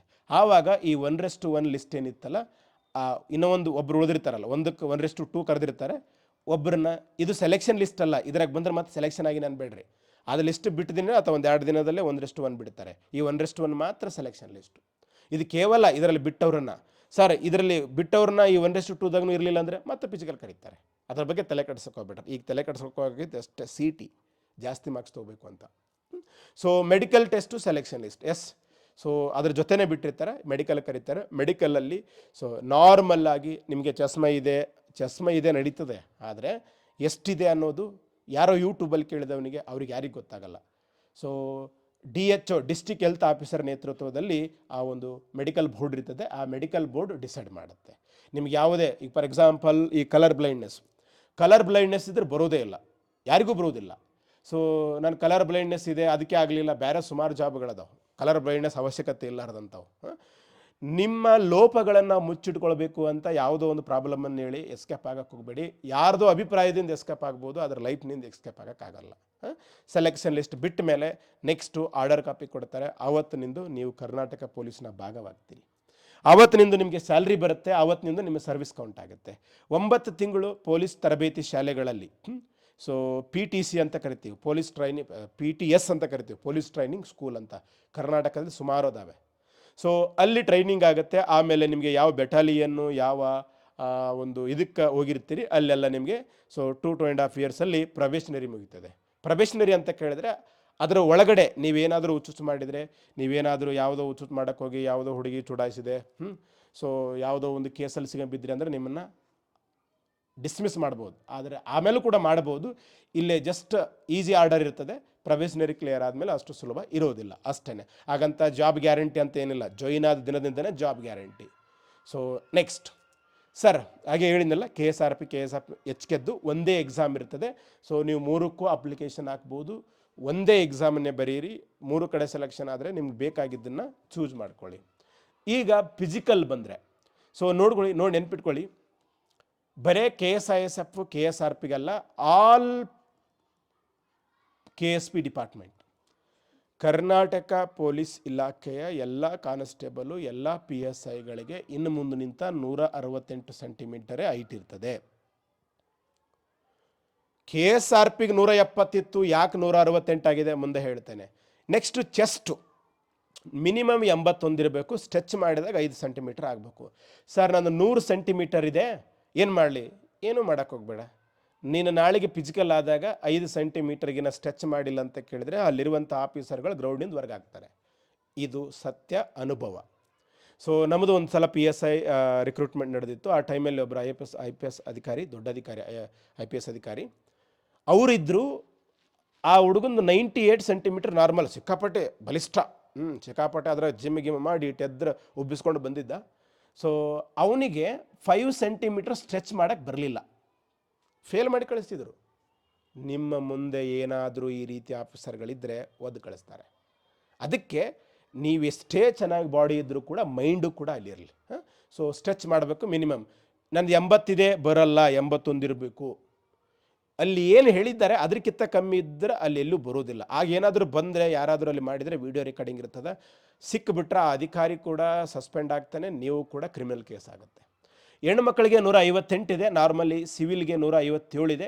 ಸೊ ಇಲ್ಲಿ ಚೇಂಜ್ ಮಾಡಿಲ್ಲ, ಚೇಂಜ್ ಮಾಡಬೇಕಾಗಿತ್ತು. ಅವರಿಗೂ 155 ಆದರೂ ಅಥವಾ 57 ಕೊಟ್ಟರು ನಡೀತಾ ಇತ್ತು. ಬಟ್ ಇವಾಗ ಯಾವುದೇ ರಾಜ್ಯ ಪತ್ರದಲ್ಲಿ ಚೇಂಜ್ ಮಾಡಬೇಕಾದ್ರೆ ಲೇಟ್ ಆಗುತ್ತಾ? ಈಗೇನು ಮಾಡೋಕ್ಕಾಗೋದಿಲ್ಲ, ಜಸ್ಟ್ ಗೋ ಆ್ಯಡ್. ನಿಮಗೆ ವೇಟ್ ಹೆಣ್ಮಕ್ಳಿಗೆ 45 kg ಇರಬೇಕಾಗತ್ತಾ? ನೀವು 45 kg ಇವಾಗ ಇಲ್ಲ ಅಂದ್ರೂ ಕೂಡ 45 kg ಆಗ್ರಿ, ಎಕ್ಸಾಮ್ ಬರೀರಿ. ಆಮೇಲೆ ವೇಟ್ನ ಇನ್ಕ್ರೀಸ್ ಮಾಡೋದಕ್ಕೆ 100 ದಾರಿಗಳದಾವೆ. ಫೈನ್. ಸೊ ಇನ್ನು ಈ ಬುಡಕಟ್ಟು ಸಮುದಾಯಗಳು, ಅದರಲ್ಲೂ ವಿಶೇಷವಾಗಿ ಫಾರೆಸ್ಟಲ್ಲಿ ವಾಸ ಮಾಡುವಂಥವರಿಗೆ ಸೊ ಪುರುಷರಿಗೆ 155 ಸೆಂಟಿಮೀಟ್ರು, ಮಹಿಳೆಯರಿಗೆ 150 ಸೆಂಟಿಮೀಟ್ರ್, ತುಂಬ ಕಡಿಮೆ ಇರ್ತದೆ. ಇದು ಕೇವಲ ಸೆಲೆಕ್ಟೆಡ್ ಅರಣ್ಯದಲ್ಲಿ ವಾಸ ಮಾಡುವಂಥ ಬುಡಕಟ್ಟು ಸಮುದಾಯಗಳಿಗೆ. ಸೊ ಈಗ ಬರೋಣ ಸರ್, KSRPಗೆ ಮುಂಚೆ 170 ಇತ್ತು. ಈವನ್ ಸೊ ಡ್ರಾಫ್ಟ್ ರೂಲ್ಸಲ್ಲಿ ಗೆಜೆಟಲ್ಲ, ಅದು ಆ ಗೆಜೆಟನ್ನು ಫೈನಲ್ ಮಾಡಬೇಕಂತ ಒಂದು ಕರಡು ಪ್ರತಿ ಈ ರೀತಿ ನಾವು ಚೇಂಜ್ ಮಾಡಿದ್ದೀವಿ ನೋಡ್ರಪ್ಪ, ಏನಾದರೂ ಅಬ್ಜೆಕ್ಷನ್ ಇದ್ರೆ ಹೇಳ್ರಿ ಅಂತ ಹೇಳ್ತಾರೆ. 15 ದಿನ ಟೈಮ್ ಕೊಡ್ತಾರೆ. ಆ ಟೈಮ್ ಕೊಟ್ಟಲ್ಲಿ ಎಲ್ಲರೂ ಅರ್ಜಿ ಸಲ್ಲಿಸಿದ್ದಾರೆ. ನೋಡ್ರಿ 168 ಎಲ್ಲದಕ್ಕದ, ಈ KSRPಗೆ ಯಾಕೆ ಮಾಡ್ತೀರಿ? ಅದಕ್ಕೂ 168 ಮಾಡಿ. ನಮ್ಮ ದಕ್ಷಿಣ ಭಾರತದಲ್ಲಿ ಹೈಟ್ ಜಾಸ್ತಿ ಇರೋದಿಲ್ಲ. ಸೊ ಯಾಕಂತ ಕೇಳಿದ್ರೆ ಭಾರತ ಉಪಖಂಡದಲ್ಲಿ ಭಾರತ ಮೂಲದವರು ಇವರು ದಕ್ಷಿಣ ಭಾರತೀಯರು. ಅದೇ ಉತ್ತರ ಭಾರತದಲ್ಲಿ ಈ ಆರ್ಯನರು, ಮಧ್ಯ ಏಷ್ಯಾದಿಂದ ಬಂದಂಥವರು, ಇವರುಗಳ ಹೈಟ್ ಜಾಸ್ತಿ ಇರ್ತದೆ. ಈಗ 168 ಎಷ್ಟೋ ಜನಕ್ಕೆ ಆಗೋದಿಲ್ಲ. ಇವನ್ ಅದನ್ನು ಕೂಡ 166 ಮಾಡಬೇಕನ್ನೋ ಸುಮಾರು ಡಿಮ್ಯಾಂಡ್ ಇದೆ. ಸೊ ಈಗಿರುವಾಗ 168 ಮಾಡಿದ್ದಾರೆ. Notification is final. ನೀವು ಆ ಡ್ರಾಫ್ಟ್ ರೂಲ್ಸ್ ಫೈನಲ್ ಅಲ್ಲ, ನೋಟಿಫಿಕೇಶನ್ ಫೈನಲ್. ಹಾಗಾಗಿ ಪ್ರೆಸೆಂಟು 168 ಸೆಂಟಿಮೀಟರ್ ಪುರುಷರಿಗಿದೆ, ಮಹಿಳೆಯರಿಗೆ 158 ಇದೆ. ಸೊ ಚೇಂಜ್ ಮಾಡಿದರೆ ಅಕ್ಸೆಪ್ಟ್ ದಿಸ್. ಆ್ಯಂಡ್ ಯಾರಾದರೂ ಈ ಆರ್ಮಿಯಲ್ಲಿ ಒಂದು 15 ವರ್ಷ ಕೆಲಸ ಮಾಡಿ ಎಕ್ಸ್ ಆರ್ಮಿಗಳಿದ್ದರೆ, ರಿಟೈರ್ಡ್ ಆಗಿ ಬಂದವರಿದ್ದರೆ, ಅವ್ರಿಗೆ 168 ಸೆಂಟಿಮೀಟರ್ ಸಿಕ್ಕಿಲ್ಲ ಅಂದರೆ ಕಡಿಮೆ ದರನ ತೊಗೊಳ್ತಾರೆ. ಓನ್ಲಿ ಎಕ್ಸ್ ಆರ್ಮಿ, ಭಾರತೀಯ ಸೈನ್ಯದಲ್ಲಿ 15 ವರ್ಷಕ್ಕಿಂತ ಜಾಸ್ತಿ ಕೆಲಸ ಮಾಡಿ ಮತ್ತೆ ಗೌರ್ಮೆಂಟ್ ಜಾಬಿಗೆ ಟ್ರೈ ಮಾಡಿದರೆ, ನೋಟಿಫಿಕೇಷನಲ್ಲಿ ಇರುವುದೇ ಫೈನಲ್ಲು. ನೀವು ನೋಡಿದ್ದು ಡ್ರಾಫ್ಟ್ ರೂಲ್ ಅಷ್ಟೇ. 15 ಡೇಸ್ ಅವಕಾಶ ಇತ್ತು, ಆ ಅವಕಾಶನ ಇದು ಮಾಡಿದ್ದಾರೆ. ಈಗ ಖುಷಿ ಆಗಬೇಕು, ದುಃಖ ಆಗಬಾರದು. ಈಗ ದುಃಖ ಯಾಕೆ ಆಗಕತ್ತದ ಅದನ್ನು ಹೇಳ್ತೀನಿ ನೋಡಿ. ಈಗ ಏನಾಗತ್ತಾ, ಈ ನಾನು ಅಬ್ಸರ್ವ್ ಮಾಡಿದ್ದೀನಿ 2009ರಿಂದ 26 ತನಕ ಅಬ್ಸರ್ವ್ ಮಾಡಿದ್ದೇನೆ. ನಾನು ಕೂಡ ಅದೇ BCM ಹಾಸ್ಟೆಲ್ಗಳಲ್ಲಿ, ಅದೇ ಗೌರ್ಮೆಂಟ್ ಸ್ಕೂಲ್ಗಳಲ್ಲಿ, ಅದೇ ಜಾತ್ರೆಯಲ್ಲಿ ಹೋಗಿ ಬಂದವನಿದ್ದೀನಿ. ನಮ್ಮಪ್ಪ ಆಗಲಿ, ನಮ್ಮವ್ವ ಆಗಲಿ, ನಮ್ಮ ಟೀಚರ್ಸ್ ಆಗಲಿ, ನಮ್ಮ ಸೀನಿಯರ್ಸ್ ಆಗಲಿ, ನಮ್ಮ ಜೂನಿಯರ್ಸ್ ಆಗಲಿ, ಯಾರು ಕೂಡ ಇದನ್ನು ಓದು ಅಂತಲೂ ಹೇಳಿಲ್ಲ, ಇದನ್ನು ಮಾಡು ಅಂತಲೂ ಹೇಳಿಲ್ಲ. ನಮ್ಮ ಪರಿಸ್ಥಿತಿಗಳು, ನಮ್ಮ ಸಮಸ್ಯೆಗಳು, ನಮ್ಮ ಸುತ್ತಮುತ್ತಲು ಕೊಡುವ ಟಾರ್ಚರ್ಗಳೇ ನಮ್ಮನ್ನು ಒಂದು ಒಳ್ಳೆ ಹುದ್ದೆಯಲ್ಲಿ ಹಲವಾರು ಎಕ್ಸಾಮ್ಗಳನ್ನು ಮಾಡಿದ್ದು. ನಿಮಗೂ ಕೂಡ ಅಷ್ಟೇ. ಇಲ್ಲಿ ಇಂಥ ಎಲ್ಲ ನೋಡಿ ಬಂದಾಗ ನನಗಾಗಿದ್ದ ಅನುಭವ ಏನು, 90% ಇಂಥ ಆಲೋಚನೆಗಳು PC ಆಸ್ಪಿರೆಂಟ್ಗಳಿಗೆ ಬರ್ತವೆ. ಕಾರಣ ಒಂದೇ, ಆ ಯೂನಿಫಾರ್ಮ್ ಅನ್ನೋ ಪೋಸ್ಟು, ಮತ್ತು ಆ ಪೋಸ್ಟ್ ತೊಗೊಂಡ ಮೇಲೆ ಕೆಲವೊಂದು ಅಷ್ಟು ಮೆಚುರಿಟಿ ಇಲ್ಲಾರ್ದಂಥವರು ಹಳ್ಳಿಗಳಲ್ಲಿ ತೋರಿಸುವಂಥ ಉಸಾಬರಿ ಏನಾಗುತ್ತೆ. ಏನು ಇವ್ರದ್ದು ಉದ್ದೇಶ ಅಂತ ಕೇಳಿದರೆ, ಈಗ ನಮಗೆ 170 ಇದ್ದರೆ 168, 169 ಇದ್ದರೆ ಅಪ್ಲಿಕೇಶನ್ ಆಗ್ತಾ ಇರಲಿಲ್ಲ. ನಮಗೆ ಸೆಲೆಕ್ಷನ್ ಆಗೋದಕ್ಕೆ ಸುಲಭ ಆಗ್ತಾ ಇತ್ತು. ಅಂದರೆ ಯಾರೋ ಇನ್ನೊಬ್ಬರು ಬಂದಿಲ್ಲ ಅಂದರೆ ಇವರಿಗೆ ಅವಕಾಶ ಸಿಗುತ್ತೆ ಅಂತ. ಪಕ್ಕದ ಮನೆಯವರು ಮನೆ ಖಾಲಿ ಮಾಡಿದರೆ, 2 ಮನೆ ಅದಾವ, ಪಕ್ಕದ ಮನೆಯವರು ಮನೆ ಖಾಲಿ ಮಾಡಿದರೆ ಆ ಮನೆಯಲ್ಲಿ ಹೋಗಿ ಇವರ ಆಕಳ ಕರುವನ್ನು, ಹಸುವಿನ ಕರುವನ್ನು ಕಟ್ಟಿ ಅಲ್ಲಿ ಸಗಣಿ, ಆ ಮೂತ್ರ ಎಲ್ಲ ಗಲೀಜು ಮಾಡ್ಬೋದು. ಸೇಮ್ ಟು ಸೇಮ್ ಮನಸ್ಥಿತಿ. ದಯವಿಟ್ಟು ಇದು ಒಳ್ಳೆಯ ಮನಸ್ಥಿತಿ ಅಲ್ಲ, ಇದು ಶಿಕ್ಷಣವಂತರ ಮನಸ್ಥಿತಿ ಅಲ್ಲ, ಒಬ್ಬ ಒಳ್ಳೆಯ ವ್ಯಕ್ತಿಯ ಮನಸ್ಥಿತಿ ಅಲ್ಲ. ನೀವಿಲ್ಲಿ ಅಂಥ ಆಲೋಚನೆ ಮಾಡಿಕೊಂಡು ನಾಳೆಗೆ ಜಾಬಲ್ಲಿ ಹೋದರೂ ಕೂಡ, ಜಾಬ್ ಆದಮೇಲೂ ಕೂಡ ಅಲ್ಲಿ ಏನೋ ಬ್ಯಾರಕ್ ಕೊಡೋದಕ್ಕೆ, ಡ್ಯೂಟಿ ಹಾಕೋದಕ್ಕೂ ಕೂಡ ಇದೇ ಕಂಟಿನ್ಯೂ ಮಾಡ್ತೀರಿ. ನಾಳೆಗೆ ಯಾವುದೋ ವ್ಯಕ್ತಿಯ ದ್ವೇಷ ಕಟ್ಕೊಳ್ತೀರಿ. ಯಾರೋ ಹಿರಿಯ ಅಧಿಕಾರಿಗಳಿಗೆ ಗೊತ್ತಾದರೆ 5 ವರ್ಷ ಆದಮೇಲೆ ನಿಮ್ಮ ಬದುಕು ತುಂಬ ನರಕ ಆಗುತ್ತೆ. ಅದಕ್ಕೆ ನೀವು ಯಾರಾದರೂ ಆ ರೀತಿ ಆಲೋಚನೆ ಮಾಡಿದ್ರೆ ದಯವಿಟ್ಟು ಅದನ್ನು ನೆಗ್ಲೆಕ್ಟ್ ಮಾಡಿ, ರಿಜೆಕ್ಟ್ ಮಾಡಿ. 2 ಕ್ವಶನ್ಸ್ ಎಕ್ಸ್ಟ್ರಾ ತೊಗೊಂಡ್ರೆ ಆ 168 ಸೆಂಟಿಮೀಟರ್ಗಿಂತ ಜಾಸ್ತಿ ಮಾರ್ಕ್ಸ್ ಬರ್ತದೆ. ಸೊ ಇಂಥ ಒಳ್ಳೆ ಆಲೋಚನೆಗಳು ಮಾಡಿ, ಆಗ ಆ ಸರ್ಕಾರಿ ಹುದ್ದೆ ಯೂಸ್ ಆಗ್ತದೆ. ಹಾಗಾಗಿ ಅಕ್ಸೆಪ್ಟ್ ದಿ ಟ್ರೂತ್, 168 ಸೆಂಟಿಮೀಟರೇ ಇರುವಂಥದ್ದು. ನೀವು ನೋಡಿದ್ದು draft rule, not final. Notification is final. So 168 ಇದ್ದರೂ ಅಪ್ಲೈ ಮಾಡಿ, 169 ಇದ್ದರೂ ಅಪ್ಲೈ ಮಾಡಿ, 170 ಇದ್ದರೂ ಅಪ್ಲೈ ಮಾಡಿ, 190 ಇದ್ದರೂ ಅಪ್ಲೈ ಮಾಡಿ. ಮಿನಿಮಮ್ ಬೇಕಾಗಿದ್ದು 168 ಅಷ್ಟೇ. ಸೊ 170 ಇದ್ದದ್ದು 172 ಮಾಡಿದರೆ ಅವಕಾಶ ಮಿಸ್ ಆಗ್ತದೆ. ಎಷ್ಟೋ ಜನ 168 ಇದ್ದದನ್ನು ಕಡಿಮೆ ಮಾಡಬೇಕಂತ ಹೋರಾಟ ಮಾಡುವಾಗ ಇವೆಲ್ಲ ಸಿಕ್ಕರ ಆಲೋಚನೆಗಳು. ದಯವಿಟ್ಟು ಅಂಥ ಮನಸ್ಥಿತಿ ಬೇಡ್ರಿ. ಸೊ ನೋಡಿರಿ, ಫಿಸಿಕಲ್ಲು 1600 ಮೀಟರ್ ಓಟ. ಸೊ ಯಾರಿಗೆ 28 ಏಜ್ ಆಗಿದೆ ನಿಮಗೆ ಸಮಸ್ಯೆ ಆಗ್ತದೆ. ಅದರಲ್ಲೂ ನೀವು ತಿನ್ನುವ ಊಟ, ಸಿಗರೇಟು, ಗುಟ್ಕ, ನೂರಾರು ಕೆಟ್ಟ ಚಟಗಳು, ಇವುಗಳನ್ನು ಕಡಿಮೆ ಮಾಡ್ತಾ ಬನ್ನಿ. CT ಎಕ್ಸಾಮ್ ಪಾಸ್ ಆದ ತಕ್ಷಣವೇ. ಯಾಕಂದರೆ ನಾಳೆಗೆ ನೀವು ಎಕ್ಸಾಮ್ ಆದಮೇಲೆ ಸೀದಾ ಗ್ರೌಂಡಿಗೆ ಹೋಗ್ತೀರಿ, 1600 ಮೀಟ್ರ್ ಓಡೋಕ್ಕೆ ಸ್ಟಾರ್ಟ್ ಮಾಡ್ತೀರಿ. ಆವಾಗ ಕಾಲು ಬೇನೆ ಆಗ್ತದೆ, ಒಳಗಡೆ ಎನರ್ಜಿ ಇರೋದಿಲ್ಲ, ಸ್ಟ್ಯಾಮಿನಾ ಇರೋದಿಲ್ಲ. ಸಿಗರೇಟ್ ಸೇದಿರ್ತೀರಿ, ದಮ್ಮು ಬರ್ತದೆ, ಆವಾಗ ಫೇಲ್ ಆಗ್ತೀರಿ. 6.5 ನಿಮಿಷ ಅಂದ್ರೇನು ನಾರ್ಮಲ್ ಒಬ್ಬ ಆರೋಗ್ಯ ಮನುಷ್ಯ ಮಾಡುವಂಥದ್ದು. ಆದರೆ ನಿಮ್ಮೆಲ್ಲ ಇಶ್ಯೂಗಳಿಂದ ಕೆಲವೊಬ್ಬರು ವೇಟ್ ಜಾಸ್ತಿ ಇರ್ತದೆ. ವೇಟ್ ಜಾಸ್ತಿ ಇದ್ದರೂ ಕೂಡ ಎನರ್ಜಿ ಇದ್ದರೆ, ಸ್ಟ್ಯಾಮಿನಾ ಇದ್ದರೆ ನಡೀತದೆ. ಸೊ ಹಾಗೇನು ಹೇಳಿದ್ನಲ್ಲ, ನಮ್ಮ ದಿನನಿತ್ಯದ ಜೀವನ ಶೈಲಿ ಪ್ರಾಬ್ಲಮ್ನಿಂದ ಆಗುತ್ತೆ. ಸೊ ಎಕ್ಸಾಮ್ ಪಾಸ್ ಆದಮೇಲೆ ಅದ್ರ ಬಗ್ಗೆ ವಿಚಾರ ಮಾಡೋಣ. ಲಾಂಗ್ ಜಂಪ್ ಇದೆ, ಹೈ ಜಂಪ್ ಇದೆ. ಯಾವುದಾದ್ರೂ ಒಂದನ್ನು ಮಾಡಿದರೆ ಸಾಕು, 3 ಅವಕಾಶ ಇರ್ತವೆ. ಇನ್ನು ಗುಂಡು ಎಸೆತ ಅಫ್ಕೋರ್ಸ್ 3 ಅವಕಾಶಗಳಿರ್ತವೆ. ಸೊ ಹೆಣ್ಣು ಮಕ್ಕಳಿಗೆ ಮತ್ತು ಎಕ್ಸ್ ಆರ್ಮಿಗಳಿಗೆ 400 ಮೀಟರ್ ಇರ್ತದೆ. ಇಲ್ಲಿ ಕೇವಲ 90 ಸೆಕೆಂಡ್ ಒಂದು ರೌಂಡ್ ಹೊಡಬೇಕಾಗ್ತದೆ. ಅದೇ ಸಿವಿಲ್ PC-ಯಲ್ಲಿ 2 ಮಿನಿಟ್ ಇತ್ತು, ಆರಾಮ್ ಈಸಿ ಓಡ್ತಾ ಇದ್ರಿ. ಸ್ವಲ್ಪ ಹೆಣ್ಮಕ್ಳು ಈ ಒಂದು CT ಎಕ್ಸಾಮ್ ಮುಗಿದ ಮೇಲೆ ಒಂದಿಷ್ಟು ಸ್ಪೆಷಲ್ ಗಮನ ಕೊಡಿ. ಸೊ ಶಾರ್ಟ್ ಪುಟ್ಟು ಕೂಡ ಇರ್ತದೆ, 4 ಸಣ್ಣ ಗುಂಡು ಇರ್ತದೆ. ಮನಸ್ಸು ಮಾಡಿದರೆ ಸೊ 6 ಮೀಟರ್ 7 ಮೀಟರ್ ಕೂಡ ಏಸಿಬಹುದು. ಇನ್ನು ರಿಟರ್ನ್ ಎಕ್ಸಾಮ್, ಇಲ್ಲಿ ಕೊಟ್ಟಿರುವಂಥದ್ದು ಮೆಂಟಲ್ ಎಬಿಲಿಟಿ ಅಂತ ಮಾತ್ರ ಕೊಟ್ಟಿದ್ದಾರೆ. ಸ್ವಲ್ಪ ಇದು ಎಕ್ಸ್ಟ್ರಾ ಕೊಟ್ಟಿರೋದ್ರಿಂದ ಒಂದಿಷ್ಟು ಗೊಂದಲ ಆಗಿದ್ದಾರೆ. ಹಾಗಂತ ಇದ್ರ ಮೇಲೆ 50 ಇದ್ರ ಮೇಲೆ 50 ಅಂತ ಏನು ತೆಗೆಯೋದಿಲ್ಲ. ಅಗೇನ್ PC ನೋಟಿಫಿಕೇಶನ್ ಇರ್ತದೆ. Only thing is same, mental ability ಅಂತ ಸ್ಪೆಸಿಫಿಕ್ ಆಗಿ ಕೊಟ್ಟಿರೋದ್ರಿಂದ ಮತ್ತು 90 ನಿಮಿಷನೇ ಇರ್ತದೆ. ಆ PC-ಗೆ 90 ನಿಮಿಷ ಇದೆ. ಇಲ್ಲಿ mental ability questions may be ಜಾಸ್ತಿ ಬರ್ಬೋದು. ಸೊ ಜಾಸ್ತಿ ಬರ್ತಾವ ಅಂತ ಈಗಲೇ ನೀವು ಮುಂದಾಲೋಚನೆ ಮಾಡಿ ಪ್ರಿಪೇರ್ ಆದರೆ ಎಕ್ಸಾಮಲ್ಲಿ ಸಫರ್ ಆಗಲ್ಲ. ಕಮ್ಮಿ ಬಂದರೂ ಪರವಾಗಿಲ್ಲ, ಜಾಸ್ತಿ ಬಂದರೆ ಜಾಸ್ತಿ ಪ್ರಿಪೇರ್ ಮಾಡಿ. ಫೈನ್. ಹಾಗಾದರೆ ಸಿಲೆಬಸ್ಸು ನೋಡೋಣ. 100 ಅಂಕಗಳಿಗಿರ್ತದೆ. ಸೊ KSRP ನೋಟಿಫಿಕೇಷನಲ್ಲಿ ಸ್ಪೆಸಿಫಿಕ್ಕಾಗಿ ಕೊಟ್ಟಿರೋದ್ರಿಂದ ನಾರ್ಮಲಿ 15 ಮೆಂಟಲ್ ಎಬಿಲಿಟಿ ಕ್ವಶನ್ಸ್ ಬರ್ತಾವೆ. ಅಸ್ಯೂಮ್ ದಟ್ ಇಲ್ಲಿ 25 ಮೆಂಟಲ್ ಎಬಿಲಿಟಿ ಕ್ವಶನ್ ಬರ್ತವೆ ಅಂತ ಅಂದ್ಕೊಳ್ಳೋಣ.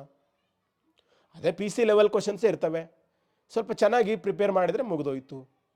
ಸೊ ಸಿವಿಲ್ PC ಪಠ್ಯಕ್ರಮನೇ ಇರ್ತದೆ, ಜಾಸ್ತಿ ಮೆಂಟಲ್ ಎಬಿಲಿಟಿನ ಕ್ವಶನ್ ಬರ್ಬೋದು, ಅದೊಂದೇ ಆ್ಯಡಿಷನ್ ಮಾಡ್ಕೊಳ್ಳಿ.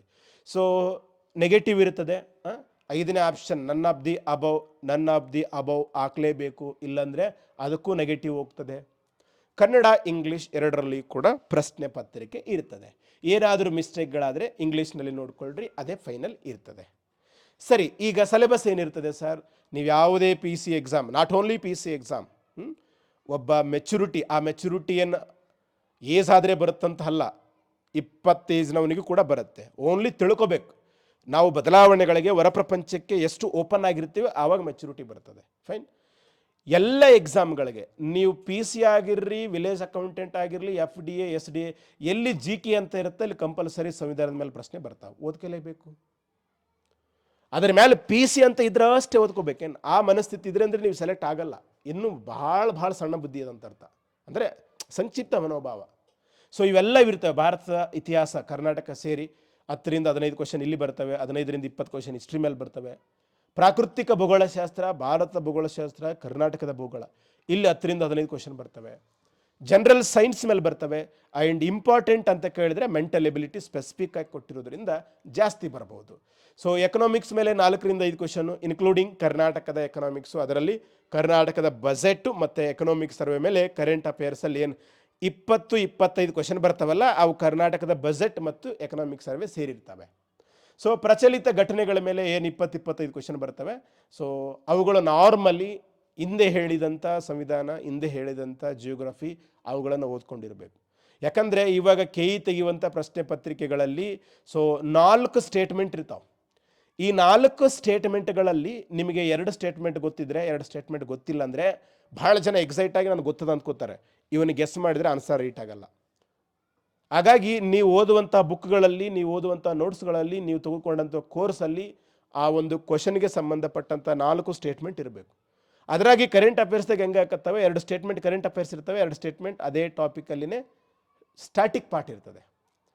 ನಾವು ಇದನ್ನು ಕರೆಂಟ್ ಅಫೇರ್ಸ್ ಅಂದ್ಕೊಂಡು ಕರೆಂಟ್ ಅಫೇರ್ಸ್ ಓದುವಾಗ ಓದಿಲ್ಲ ಅಂದರೆ ತಪ್ಪಾಗುತ್ತೆ. ಅದಕ್ಕೆ ಈಗ ICನ ಹೋದ್ರಿ, IC ಮೇಲೆ ಯಾವುದೋ ಒಂದು, ಫಾರ್ ಎಕ್ಸಾಂಪಲ್ ಪ್ರಸ್ತುತ ಚುನಾವಣಾ ಮುಖ್ಯ ಆಯುಕ್ತರು ಇವರಾಗಿದ್ದಾರೆ, ಇದು ಕರೆಂಟ್ ಅಫೇರ್ಸ್. ಚುನಾವಣಾ ಆಯುಕ್ತರ ನೇಮಕಾತಿಯ ಬಗ್ಗೆ ಈ ವಿಧಿ ಹೇಳ್ತದೆ, ಇದು ICಯಲ್ಲಿ ಸ್ಟ್ಯಾಟಿಕ್ ಪಾರ್ಟ್ ಹೋದರೆ ಮಾತ್ರ ಬರ್ತದೆ. ಸೊ ಭಾರತ ಮೊದಲ ಚುನಾವಣಾ ಆಯುಕ್ತರು ಸಮಥಿಂಗ್ ಇವರಾಗಿದ್ದರು. ಅಗೇನ್ ಭಾರತ ಸಂವಿಧಾನ ಕ್ಲಾಸ್ ಹೋದ್ರೆ ಗೊತ್ತಾಗುತ್ತೆ. ನೀವು ಕರೆಂಟ್ ಅಫೇರ್ಸ್ ಅಂದ್ಕೊಂಡು ಬರೀ ಕರೆಂಟ್ ಅಫೇರ್ಸ್ ಕವರ್ ಆಗಲ್ಲ. Current affairs plus static 2 cover ಮಾಡಿದರೆ ಈ 25 ಕ್ವಶನ್ಸ್ ಕವರ್ ಆಗ್ತವೆ.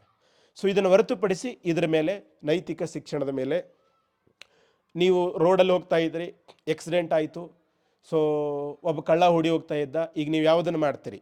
ಮೋರಲ್ ಶಿಕ್ಷಣ. ಕಾನ್ಸ್ಟಿಟ್ಯೂಷನ್ ಯಾರಿಗೆ ಅರ್ಥ ಆಗಿರ್ತದೆ, ಲೈಫಲ್ಲಿ ಒಳ್ಳೆಯದು ಕೆಟ್ಟದ್ದು ಅಂತ ಯಾರಿಗೆ ಅರ್ಥ ಆಗಿರ್ತದೆ ಅವರೆಲ್ಲರೂ ಆನ್ಸರ್ ಮಾಡ್ತಾರೆ.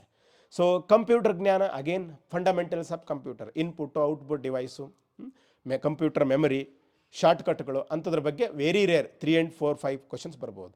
ಇನ್ನು ಪೊಲೀಸ್ ಇಲಾಖೆಯ ಬಗ್ಗೆ ಅಂದರೆ, ಸೊ ಉದಾಹರಣೆಗೆ ಈಗ ನಮ್ಮ ಎಷ್ಟು ರೇಂಜಸ್ ಅದಾವ, KSRP ಬೆಟಲಿಯನ್ ಕೊಡ್ತಾರೆ, ಈ ಕಡೆ ಡಿಸ್ಟಿಕ್ ಕೊಡ್ತಾರೆ, ಎಲ್ಲಿದೆ ಅಂತ, ಈ ರೀತಿ ಒಂದು 2-3 ಕ್ವಶನ್ಸ್ ಕೊಡ್ಬೋದು. ಕರ್ನಾಟಕ ಪೊಲೀಸ್ ಇಲಾಖೆಯ ಮುಖ್ಯಸ್ಥರ ಬಗ್ಗೆ ಕೊಡ್ಬೋದು.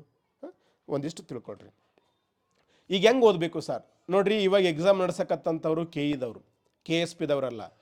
ಪ್ರೀವಿಯಸ್ ಇಯರ್ ಕ್ವಶನ್ ಪೇಪರ್, ಅದು 2026ರಲ್ಲಿ ನಡೆದಂಥ ಗ್ರೂಪ್ A ಇರಲಿ, ಗ್ರೂಪ್ B ಇರಲಿ, ಗ್ರೂಪ್ C ಇರಲಿ, ಗ್ರೂಪ್ D ಇರಲಿ, KE ಎಕ್ಸಾಮ್ ನಡೆಸ್ಯಾರ ಅಂತ ಕೇಳಿದ್ರೆ ಇತ್ತೀಚಿನ ಒಂದು 5 ಕ್ವಶನ್ ಪೇಪರ್ಗಳನ್ನು ತೊಗೊಂಡು ನೀವೇ ಆ ಕ್ವಶನ್ ಪೇಪರಲ್ಲಿ ಕ್ವಶನ್ಗಳನ್ನು ನೋಡಿ, ಆನ್ಸರ್ ನೋಡೋಕೆ ಹೋಗಬೇಡಿ, ಓದಲಾರದೆ ಆನ್ಸರ್ ನೋಡೋಕೆ ಹೋಗಬೇಡಿ. ಸೊ ಒಂದು ಕ್ವಶನ್ ನೋಡಿದಾಗ ಅದು IC ಕ್ವಶನ್ ಆಗಿತ್ತು, ಹಿಸ್ಟ್ರಿ ಕ್ವಶನ್ ಆಗಿತ್ತು ಅಂದರೆ ಆ ಕ್ವಶನ್ ಮುಂದೆ ಈ ರೀತಿ ಮಾರ್ಕ್ ಮಾಡಿ IC ಕ್ವಶನ್ ಎಷ್ಟು ಬಂದವೆ 10 ಬಂದವೆ, ಹಿಸ್ಟ್ರಿ ಕ್ವಶನ್ ಎಷ್ಟು ಬಂದವೆ 15 ಬಂದವೆ, ಈ ರೀತಿ ಲಿಸ್ಟ್ ಮಾಡ್ಕೊಳ್ಳಿ. 1 ತಾಸು ಸಾಕು ಈ ರೀತಿ ಕ್ವಶನ್ ಐಡೆಂಟಿಫೈ ಮಾಡೋದಕ್ಕೆ. ಮಾಡಿದ ಮೇಲೆ ಸಾಧ್ಯ ಆದರೆ ಆ ಕ್ವಶನ್ ಮುಂದೆ IC ಯಾವ್ದ ಮೇಲೆ ಬಂದಿದೆ, ಫಂಡಮೆಂಟಲ್ ರೈಟ್ಸ್, ಮೂಲಭೂತ ಹಕ್ಕು ಮೇಲೆ. ಹಿಸ್ಟ್ರಿ ಯಾವ್ದ ಮೇಲೆ ಬಂದಿದೆ, ಸಿಂಧು ನಾಗರಿಕತೆ, ಅದರ ಮುಂದೆ ಬರೀರಿ. ಈ ರೀತಿ ಆ ಟಾಪಿಕ್, ಒಂದು ಸಬ್ಜೆಕ್ಟ್ ಹೆಡ್ಡಿಂಗ್ ಸಂವಿಧಾನ ಅಂತ ಬರೆದು 1ನೇ ಟಾಪಿಕ್ಕು ಯಾವುದ್ರ ಮೇಲೆ ಬಂದಿದೆ, 5 ಕ್ವಶನ್ ಪೇಪರ್ನ ಮಾಡ್ಕೊಳ್ಳಿ. ದಿನ 1 ತಾಸು 2 ತಾಸು ಮಾಡಿ. ಸರ್ ತುಂಬ ಟೈಮ್ ಹೋಗುತ್ತೆ, 30 ವರ್ಷದ ಜಾಬ್ ಕನ್ಫರ್ಮ್ ಆಗುತ್ತೆ. ನೀವು ಸುಮ್ಮನೆ ಟೈಮ್ ಹೋಗುತ್ತೆ ಅಂತ ಮಾಡೋದೆಲ್ಲ ನಿಮ್ಮ ಮೊಬೈಲಲ್ಲಿ ಸ್ಕ್ರೀನ್ ಎಷ್ಟು ತಾಸು ನೋಡ್ರಿ ಅಂತ ನೋಡಿದರೆ ಓದೋದಕ್ಕಿಂತ ಜಾಸ್ತಿ ಅದೇ ಇರ್ತದೆ. ನಾವು ಒಳ್ಳೆ ಕೆಲಸಗಳಿಗೆ ಟೈಮ್ ಕೊಡಿದ್ರೆ ಟೈಮ್ ಹೋಗುತ್ತೆ ಅಂತ ಕರಿತೀವಿ. ಕೆಲಸಕ್ಕೆ ಬರಲಾದ ಕೆಲಸಗಳು ಟೈಮೇ ಗೊತ್ತಾಗಲ್ಲ, ದಿನಗೆಲ್ಲ ಕಳಿತೀವಿ. ಹಾಗಾಗಿ ಈ ರೀತಿ ಮಾಡಿಕೊಂಡಾಗ ಯಾವ ಟಾಪಿಕ್ ಮೇಲೆ ಕ್ವಶನ್ ಬರ್ತಾ ಇದ್ದಾವೆ, ನಾವು ಯಾವುದನ್ನು ಓದಬೇಕು, ನಿಮ್ಮ ಹತ್ತಿರ ಬುಕ್ ಇದ್ರೂ ಕೂಡ ಆ ಟಾಪಿಕ್ಗಳನ್ನ ಕಂಪಲ್ಸರಿ ಓದಬೇಕು ಅಂತ ತಲೆಗಿಟ್ಕೊಬೇಡಿ. ಸೊ ಈ ರೀತಿ ಮಿನಿಮಮ್ 2023ರಿಂದ 26 ತನಕ ಕ್ವಶನ್ ಪೇಪರ್ ಸ್ಟಾರ್ಟಿಂಗ್ ಮಾಡೋದು 26ರಿಂದನೇ ಸ್ಟಾರ್ಟ್ ಮಾಡ್ಬೇಕು. ನೀವು ಯಾವುದೇ ಕ್ವಶನ್ ಪೇಪರ್ ಬುಕ್ ತೊಗೊಂಡ್ರು ಸ್ಟಾರ್ಟಿಂಗ್ ಇವು ಕೊಟ್ಟಿರ್ತಾರೆ, ಇಲ್ಲ ಇದರಿಂದನೇ ಸ್ಟಾರ್ಟ್ ಮಾಡ್ಬೇಕು ನೀವು.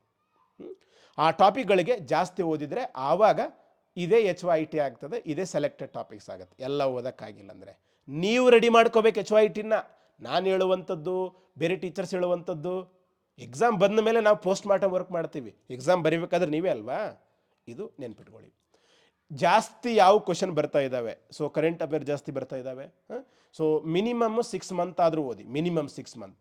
ಸೊ 1 ಇಯರ್ ಓದಿದರೆ ಇನ್ನೂ ಬೆಟರ್. ಆದರೆ ನೆನ್ಪಿಟ್ಕೊಳ್ಳಿ, ನೀವು ಎಕ್ಸಾಮ್ಗೆ ಹೋಗುವಾಗ, ಫಾರ್ ಎಕ್ಸಾಂಪಲ್ ಈಗ ಜುಲೈ ಲಾಸ್ಟ್ಗೆ ಎಕ್ಸಾಮ್ ಇದೆ ಅಂದ್ಕೊಳ್ಳೋಣ, ಜುಲೈ 28ಕ್ಕೆ ಇದೆ. ನಿಮ್ಮ ಹತ್ತಿರ ಜುಲೈ ಮ್ಯಾಗ್ಝಿನ್ ಇದೆ. ಜುಲೈ ಮ್ಯಾಗ್ಝಿನಲ್ಲಿ ಜುಲೈ 1ರಿಂದ 28ನೇ ತಾರೀಕಿನ ಒಂದು ಕರೆಂಟ್ ಅಫೇರ್ಸ್ ಇರಲ್ಲ. ಆವಾಗ ನೀವೇನು ಮಾಡಬೇಕು, ಎಕ್ಸಾಮ್ ಜುಲೈ 28 ಅದಂದರೆ ಜುಲೈ 20 ತನಕ ನ್ಯೂಸ್ ಪೇಪರ್ ಅಥವಾ ಕರೆಂಟ್ ಅಫೇರ್ಸ್ನ ಪರ್ಫೆಕ್ಟಾಗಿ ಓದಿರಬೇಕು. ಸೊ ಇದಕ್ಕೆ ಮ್ಯಾಗ್ಝಿನಲ್ಲಿ ಇರಲಾರ್ದಂಥ, ಯಾಕಂದರೆ 4ರಿಂದ 5 ಕ್ವಶನ್ನು ಕೇವಲ ಜುಲೈ 1ರಿಂದ ಈ ಕಡೆ ಕ್ವಶನ್ ಪೇಪರೇ ಬರ್ತಾವೆ, ಕ್ವಶನ್ಸೇ ಬರ್ತಾವೆ. 4ರಿಂದ 5 ಕ್ವಶನ್ ಮಿಸ್ ಆದರೆ ಅಟ್ಟರ್ ಫ್ಲಾಪ್ ನಿಮಗೆ. ಒಂದು ಮಂತಲ್ಲಿ ಕರೆಂಟ್ ಅಫೇರ್ಸ್ ಪ್ರಮುಖವಾದಂಥ ಒಂದು ಸುದ್ದಿ ಇರ್ತದೆ. ಆ ಸುದ್ದಿನ, ಫಾರ್ ಎಕ್ಸಾಂಪಲ್ ಈಗ ಫಿಫಾ ವರ್ಲ್ಡ್ ಕಪ್ ನಡೀತಾ ಇದೆ. ಈಗ ಫಿಫಾ ವರ್ಲ್ಡ್ ಕಪ್ ಮುಗಿದ ಮೇಲೆ ಕಂಪ್ಲೀಟಾಗಿ ಯಾವುದೇ ಮ್ಯಾಗ್ಝಿನ್, ಯಾವುದೇ ಕರೆಂಟ್ ಅಫೇರ್ಸ್ ಕ್ಲಾಸಲ್ಲಿ ಕವರ್ ಮಾಡ್ತಾರೆ. ನೀವು ಕಂಪ್ಲೀಟಾಗಿ ಓದ್ಕೊಂಡ್ರೆ, ಇನ್ಕ್ಲೂಡಿಂಗ್ ಅದರ ಹಿಸ್ಟ್ರಿನೂ ಓದ್ಕೊಂಡ್ರೆ, ಒಂದು ಕ್ವಶನ್ ಬಂದರೆ ಆನ್ಸರ್ ಮಾಡೋಕ್ಕಿರಬೇಕು. ಈ ರೀತಿ 25 ಕ್ವಶನ್ಸ್ಗಳಲ್ಲಿ 25 ಕರೆಂಟ್ ಅಫೇರ್ಸಲ್ಲಿ 15 ಕರೆಂಟ್ ಅಫೇರ್ಸು ಈ ರೀತಿ ಒಂದು ತಿಂಗಳಲ್ಲಿ ನಡೆದಂಥ ಪ್ರಮುಖ ಘಟನೆಗಳ ಮೇಲೆ ಇರ್ತಾವೆ. 15 ಆನ್ಸರ್ ಮಾಡಿದ್ರು it is a very good score. So mental ability ಜಾಸ್ತಿ ಕವರ್ ಮಾಡಿ, ಈಗ 15 ಬರ್ತಾ ಇದ್ದವು, ಈಗ 20-25 ಕೂಡ ಬರ್ಬೋದು. ಸೊ ಹಿಸ್ಟ್ರಿ ಮೇಲೆ 15ರಿಂದ 20 ಕ್ವಶನ್ಸ್ ಬರ್ತವೆ. PC ಪೊಲೀಸ್ ಡಿಪಾರ್ಟ್ಮೆಂಟ್ ಆಗಿರೋದ್ರಿಂದ ಸಂವಿಧಾನದ ಮೇಲೆ ಸೊ 15ರಿಂದ 15 ಜಾಸ್ತಿ ಕ್ವಶನ್ ಬರ್ಬೋದು. ಸೈನ್ಸ್ ಮೇಲೂ ಕೂಡ ಕ್ವಶನ್ ಬರ್ತವೆ.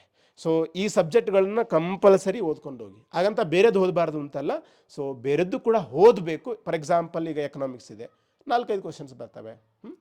ಸೊ ನೋಡ್ರಿ, ಟೆಸ್ಟ್ ಸೀರೀಸ್ ನೀವು 70% ಸಿಲೆಬಸ್ ಓದಿದ್ರೆ ಮಾತ್ರ ಟೆಸ್ಟ್ ಸೀರೀಸ್ ಅಟೆಂಡ್ ಮಾಡಿ. ನನಗೆ ಸುಮಾರು ಜನ ಕೇಳ್ತಾರೆ, ಏನಂತ ಸರ್, ನಾನು ಪ್ರೀವಿಯಸ್ ಇಯರ್ ಕ್ವಶನ್ ಪೇಪರ್ ಬಿಡಿಸ್ತೀನಿ, 30ರಿಂದ 40 ಕ್ವಶನ್ಸ್ ಕರೆಕ್ಟ್ ಆಗ್ತಾ ಇದ್ದಾವೆ. ಹೌದು, ಅಷ್ಟೇ ಕರೆಕ್ಟ್ ಆಗ್ತವೆ. ಯಾಕಂದರೆ ನೀವು ಎಷ್ಟು ಓದಿರಿ, ನೀವು ಓದುವಂಥ ಬುಕ್ ಯಾವುದೇ ಬುಕ್ ಇರಲಿ, ಅದರಲ್ಲಿ ಆ ಕ್ವಶನ್ ಪೇಪರಲ್ಲಿ ಕೇಳಿದಂಥ 4 ಸ್ಟೇಟ್ಮೆಂಟ್ ಅದಾವ, 2 ಸ್ಟೇಟ್ಮೆಂಟ್ ಅದಾವ. ಮತ್ತು 2 ಸ್ಟೇಟ್ಮೆಂಟ್ ನಿನಗೆ ದೇವರು ಬಂದು ಪ್ರತ್ಯಕ್ಷವಾಗಿ ನೆನಪು ಮಾಡ್ತಾನೆ. 4 ಸ್ಟೇಟ್ಮೆಂಟ್ ಇಲ್ಲ ಅಂತ ಕೇಳಿದ್ರೆ ಆ ಬುಕ್ಕಿನ ಜೊತೆಗೆ ಸಮಥಿಂಗ್ ಆ್ಯಡ್ ಮಾಡ್ಕೋಬೇಕು. ನೀವು ತೆಗೆದುಕೊಂಡ ಕ್ಲಾಸಲ್ಲಿ ಅದಿರಲಿಲ್ಲ ಅಂತ ಕೇಳಿದ್ರೆ ಆ್ಯಡ್ ಮಾಡ್ಕೋಬೇಕು. ಇಲ್ಲಿ ಯಾರೋ ಬುಕ್ ಬರೆದವನಿಗೆ, ಕ್ಲಾಸ್ ಮಾಡೋವನಿಗೆ ಬೇಕಂತ ಕೂತ್ಕೊಂಡ್ರೆ ಯೂಸ್ ಇಲ್ಲ. Nobody will care. ಅಗೇನ್ ಹೇಳ್ತೀನಲ್ಲ, ಈ ಕಾಂಪಿಟೇಟಿವ್ ಫೀಲ್ಡಲ್ಲಿ ಎಮೋಷ್ನಲ್ ಆಗಬೇಡಿ. ಅತಿ ಹೆಚ್ಚು ಎಮೋಷ್ನಲ್ ಫೂಲ್ಗಳಾಗೋದು ಕಾನ್ಸ್ಟೇಬಲ್ ಅಭ್ಯರ್ಥಿಗಳೇ. ಕ್ಯಾಲ್ಕುಲೇಟಿವ್ ಆಗಿ ಲೆಕ್ಕಾಚಾರ ಏನಾದರೂ ಒಂದು ಮಾಡಿದರೆ, ಈಗ ನಾ ಈ ವಿಡಿಯೋ ನೋಡೋಕ್ಕಂತ ನಿಮ್ಗೆ ಯೂಸ್ ಆದ್ರೆ ಅಷ್ಟೇ ನೋಡ್ಬೋದು. ಇದನ್ನು ನೋಡಿದರೆ ನನಗೆ ಇದು ಯೂಸ್ ಆಗ್ತದೆ, ಈ ಮಾಹಿತಿ ಸಿಗ್ತದೆ, ಇಲ್ಲಾಂದ್ರೆ ನಡೆ ಯಾರನ್ನ ಇರ್ಲಕ್ಕೆ, IAS ರ್ಯಾಂಕ್ ಟಾಪ್ 1 ಇರ್ಲಕ್ಕೆ ನೋಡೋಕೆ ಹೋಗಬಾರ್ದು. ಸಿಂಗಲ್ ಬುಕ್ಕಲ್ಲಿ ಈಗೋದಕ್ಕಿಂತ ಸಬ್ಜೆಕ್ಟ್ ವೈಸ್ ಬುಕ್ಗಳಲ್ಲಿ ನೀವು 5 ಇಯರ್ಸ್ ಕ್ವಶನ್ ಪೇಪರ್ನ ಡಿಸ್ಕಸ್ ಮಾಡಿದರೆ ಆ ಟಾಪಿಕ್ಗಳ ಬಗ್ಗೆ ಪರ್ಫೆಕ್ಟ್ ಆಗಿರ್ತದೆ. ಫಾರ್ ಎಕ್ಸಾಂಪಲ್ ಈಗ ಕಾನ್ಸ್ಟಿಟ್ಯೂಷನ್ ತೊಗೊಳ್ತೀರಿ, PS ಗಂಗಾಧರ್ ಸರ್ ಬುಕ್ಕಲ್ಲಿ ಎಲ್ಲ ಈ ಸಿಂಗಲ್ ಬುಕ್ಕಲ್ಲಿ ಸಿಗುವಂಥ ಮಾಹಿತಿಗಿಂತ ಜಾಸ್ತಿ ಸಿಗ್ತದೆ.